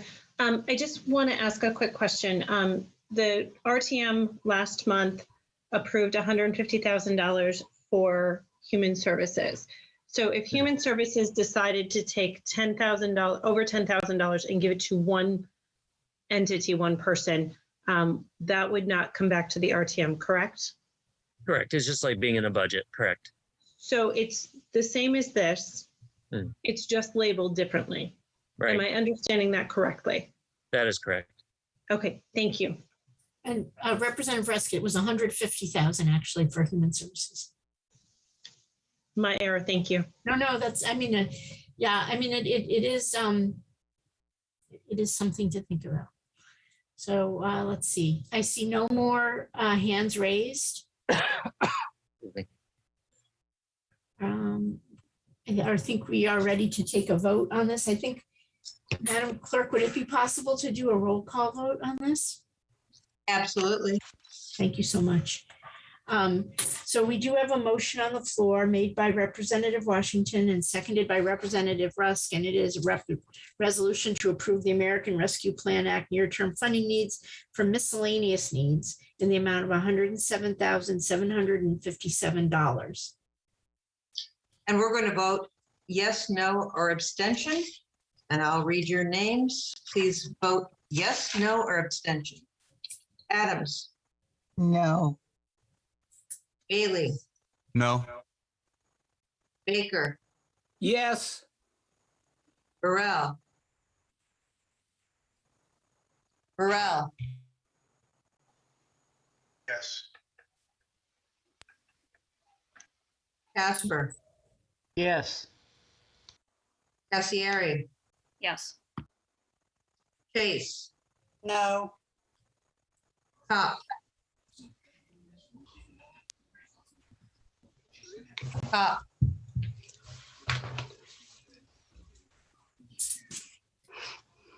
Cop. Okay. Cop, you're on mute. I can see you there. Cop. Okay, if you can get a cop, vote, let me know. Dean Shinbrot. No. Fitzgerald. Yes.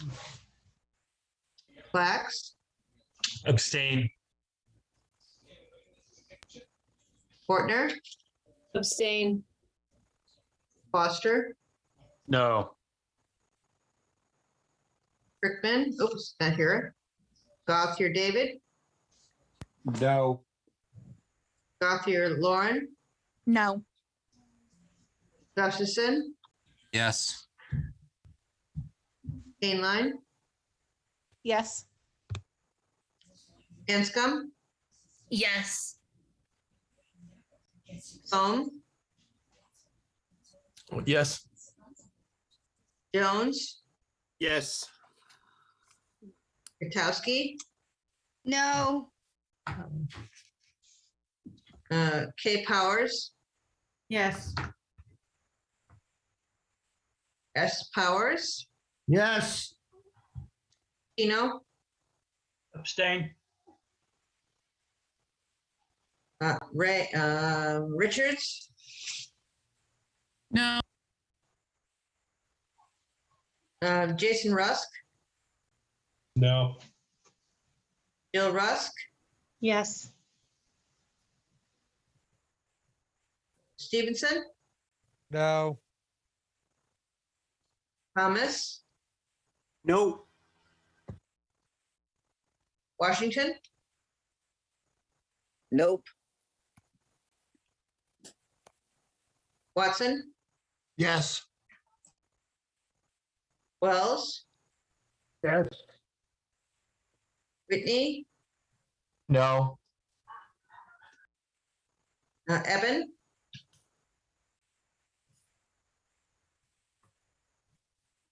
Evan, Abstain. Abstain. Okay. So, interesting. So did I miss anyone? I think you missed Cop, but I don't know if Cop is still Well, there. Cop was the only person who was here that I didn't get a vote for. Yes, I am here and no.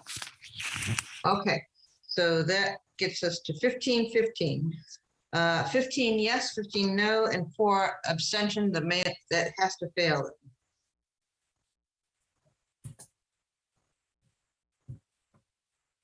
Fifteen yes, 15 no, 4 abstentions.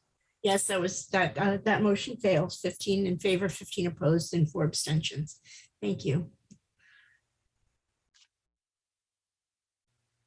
So let's see what is next on our agenda. I think we can go to, I thank you, Chair Washington, for that. And we can go to liaison reports. Is that? Madam Chair? Yes. Do we still have to vote on the meeting schedule? Yeah, we should vote on the meeting schedule. That's probably, then we can go to that. It's not on the agenda, but we can do that certainly before we do that, the liaison reports. Yeah, that's under other business. If you want to do that, it's up to you. Right. Yeah, no, I was just trying to get the liaison reports at some point, but we can do it before that. That's fine. Representative Fitzgerald? Yes, that vote failed for the grant. What's the next step on that? Well, it just failed. I'm sorry, we can't talk about that. We're on to the next business item, sorry.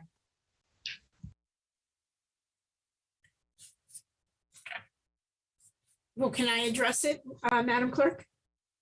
I mean, Yeah, really shouldn't. You really shouldn't. It should be wait for other business, you know? Point of order. You gotta get things moving, really. Just can't. I don't know who said point of order. Sorry, unfortunately, I can't really see anyone. So what is the point of order and who said it? Excuse me, if someone called a point of order, could someone elaborate? Can you guys hear me? We can all hear you. I just, you're the moderator of the meeting, you run the meeting and you. No, someone called a point of order. I'm trying to figure out who and what they meant.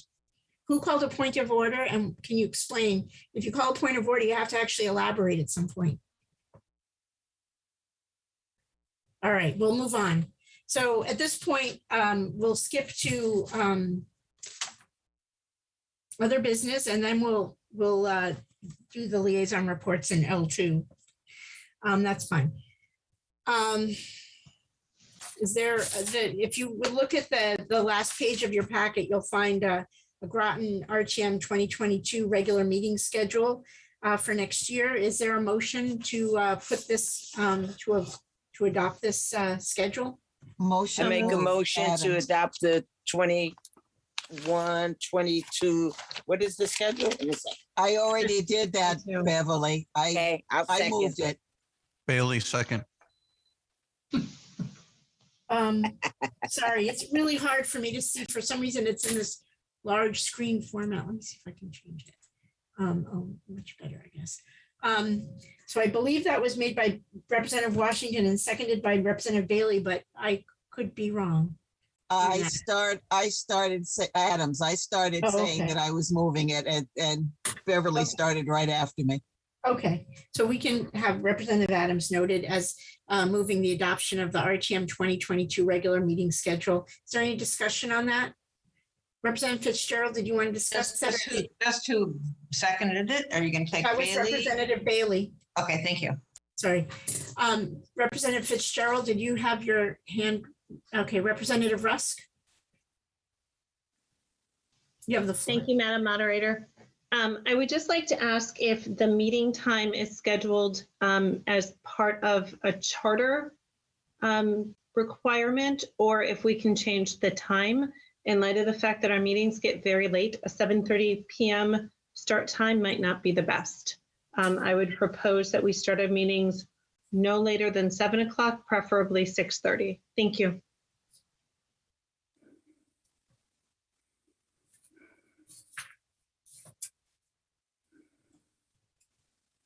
Is Madam Clerk, is the time part of this motion as well, or just the dates? Usually this is something that the Rules Committee addresses. Absolutely. This is part of the Rules Committee. The rules say that our meetings start at 7:30. I do understand that people like to go to bed earlier or whatever it is. I'm certainly just going to relay that it is part of the rules. There is a 7:15 caucus, I believe, in the rules. If parties want the caucus, I don't have the rules in front of me, but I know that the meeting are set by the rules. So at the first meeting of the RTM, this will be the new moderator, whoever's elected, will send the rules that we currently have after they're adopted. We have to adopt the current rules. I know, and people don't remember this stuff from 2 years ago, but that's what will happen, the first meeting. And then the first meeting of the new rules can address the entire rules, so they can change the adoption. So Representative Jill Rusk should certainly send her suggestion to the new Rules Committee.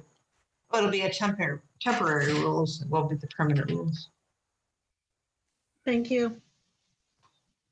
Thank you. So we have a motion on the floor. I see other hands raised. Representative Thomas, you have the floor. Thank you, Madam Moderator. I just wanted to be sure, like, so to follow up on that, we're not changing the times, we're just voting on the dates, and then any other particulars will be adjusted by the new body once they take the seats? Is that correct? That's my understanding. Okay. Well, then that's all I have. I'm good with that. I think the new body should make determinations on how they meet. Thank you. Thank you. Representative Watson?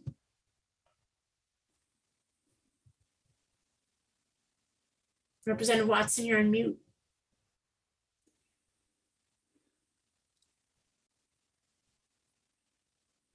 We can't hear you. All right, now you can hear me, right? Yeah. Yeah. I absolutely agree, and I am going to be on the next RTM, so I will make sure that I remember this and bring this up, Jill. You got that? I'm with you.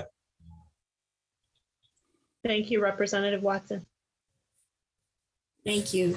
All right, so we do have a motion on the floor to approve the 2022 RTM meeting schedule. That motion was made by, let's see, Representative Adams and seconded by Representative Bailey. All in favor, please say aye. Aye. Aye. Aye. Aye. Aye. Any opposed? Any abstentions? Gothier abstains. All right, that motion passes, I believe 32 in favor, none opposed, one abstention. Thank you. All right, now I would like to hear the liaison reports. Representative Wells, you're about to give the golf advisory report. Would you be able to continue that? Here. Thank you. It looks like everyone has received at least one or two copies of this report. And as it is after 9 o'clock, I'm happy to just try to skip over the highlights of this and see if we have any. It looks like the fund balance, we finally know what it is for the end of 2021, which was 545,000 coming from finance. And 64,000 is set aside for the vehicle equipment purchases.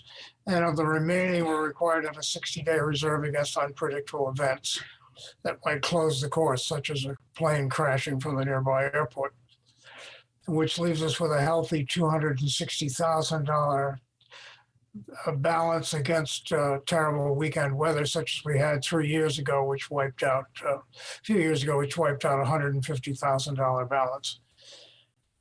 So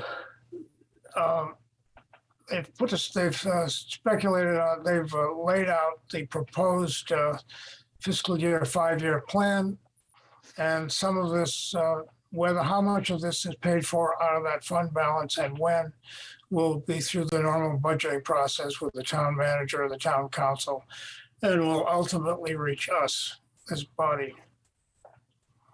And if I think that seems to be the most interesting part for the RTM. Wildlife Wednesday and stuff we can skip. Will that do? That sounds fine. Thank you. I was a little confused by Wildlife Wednesday, but that's fine. Yeah, well, the coyotes were apparently the biggest hit. And I did speculate that normally we would expect woodchucks, like in the movie Caddyshack, to be the big hit. But I think the coyotes may have munched them. And so we don't have any woodchucks. We don't have any woodchuck stories. Well, that's good. Probably the golfers enjoy that. Yeah. Representative Cassieri, do you have a town council report? I do, Madam Moderator. Thank you. I'll just briefly go over the highlights. Thank you. The council met Wednesday, November 3rd. They approved the Sustainability and Resilience Manager job description. They also passed the Community Outreach Specialist job description, which is going to be the social worker that's associated with the police department. They set a public hearing for Cannabis Municipal Authority, which was last night. And last night they held a special town council meeting and 2 public hearings. And they approved a library municipal video technician because of the increased demand of video, digital, and audiovisual needs for the town. And they adopted their own regular meeting schedules, their COW meeting schedules, and their personnel and appointment schedule. And they will next meet on Tuesday, December 7th, where the 33rd Town Council will be sworn in. Thank you very much. Thank you so much. I want to take this moment to thank all the liaisons for their really amazing reportage over the last 2 years. Thank you, Representative Cassieri. It's a big lift to do the town council. Representative Rusk, would you have a report on economic development? I do, thank you. So the Economic Development Commission met November 4th. The business discussed was there was a restaurant forum that was held on October 18th. Speakers included a representative from the Connecticut Restaurant Association and the Ledgelight Health District. The meeting was recorded, so if people want to watch it, it's available online. And there was a discussion regarding working with the Connecticut Restaurant Association, which was well received by the EDC. So they're looking at moving forward with that. The EDC elected new chairs. The 2022 meeting schedule was approved and the bylaws are being looked at. There was a discussion for the need for thousands of units of housing in Groton. The unemployment rate in Groton for September 2021 was at 5.4%, which is the lowest rate it's been since March 2020. The town of Groton received a $730,000 grant from the Connecticut Port Authority for the construction of the Nautilus water taxi dock, which is for use of which is for use by the Thames River Heritage Park. Naval Facilities has hired a consultant to assist with determining housing capacity requirements for the Columbia and Virginia-class submarines during the construction and post-shakedown period. Again, big discussion regarding need for housing in Groton.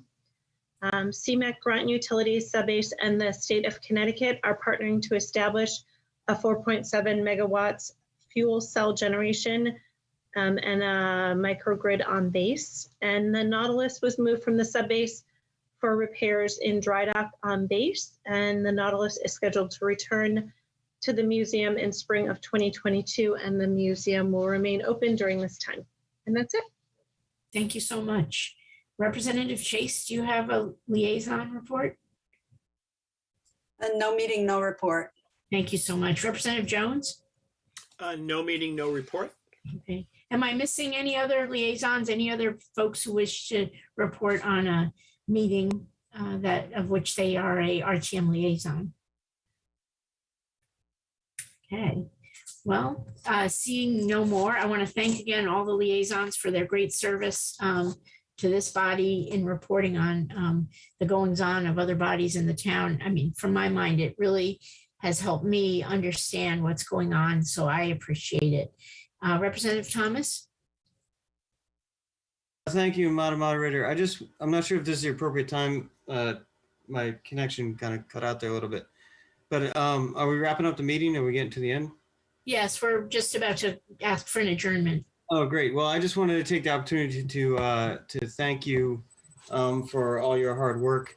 And, you know, I think you've had a great term as moderator.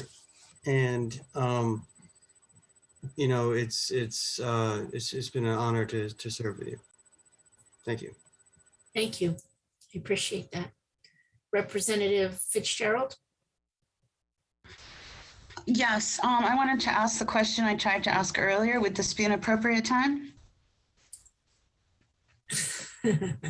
Madam Clerk, is it acceptable for Representative Fitzgerald to ask that question now that we're in other business? Well, you're in other business. This is your meeting, Madam Moderator, so you determine what is appropriate for other business. I think it's fine to ask it. I don't know if you're going to get any questions, but Representative Fitzgerald, if you'd like to ask that question, please do. This is directed towards Mr. Burt. The vote did not go through with the funds. What is the next step, and how are we going to be able to ensure that people will get emergency funds when they need it? You stepped out.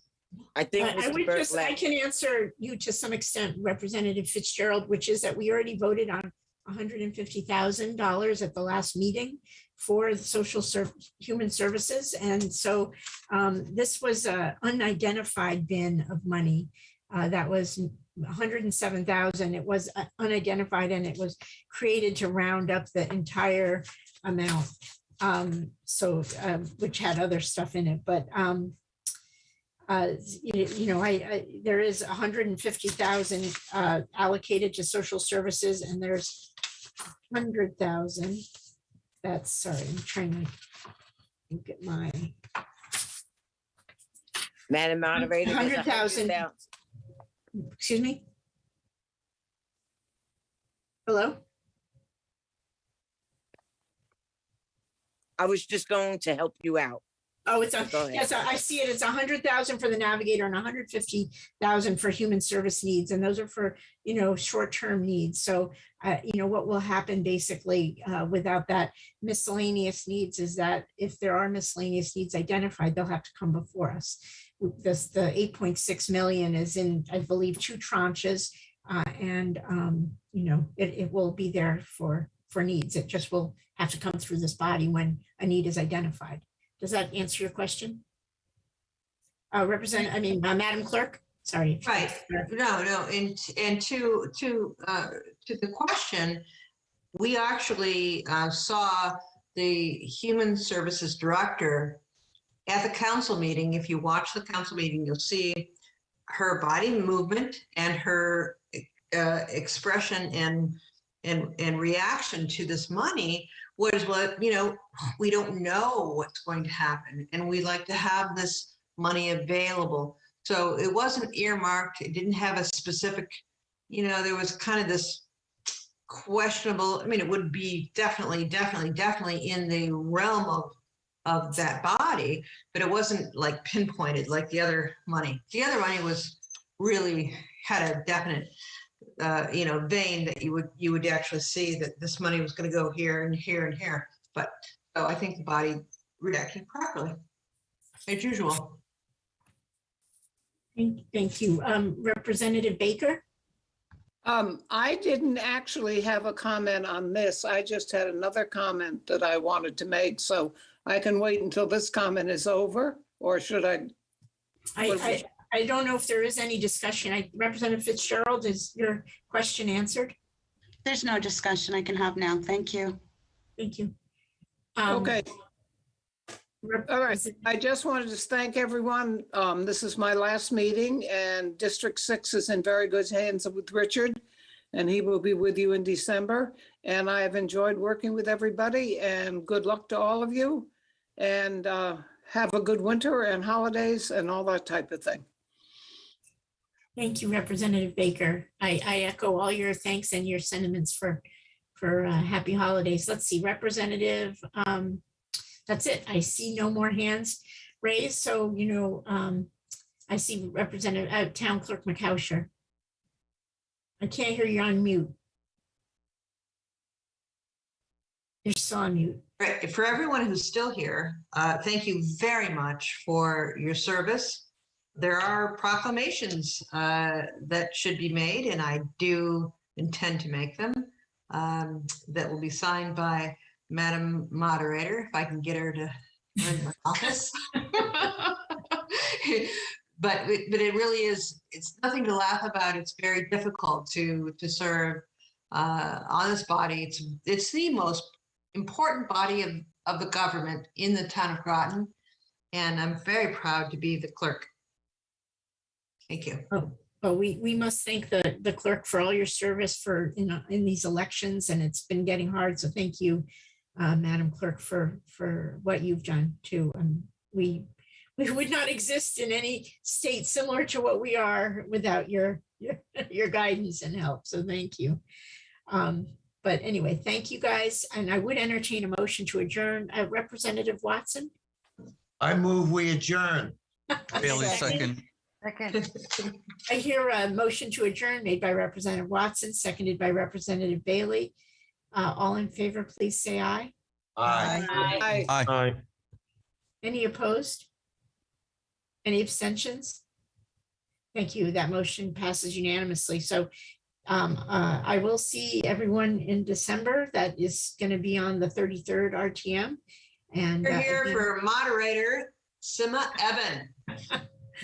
Thank you. If we were all in one room, we'd be clapping. Yay. Yay. You can turn off the record.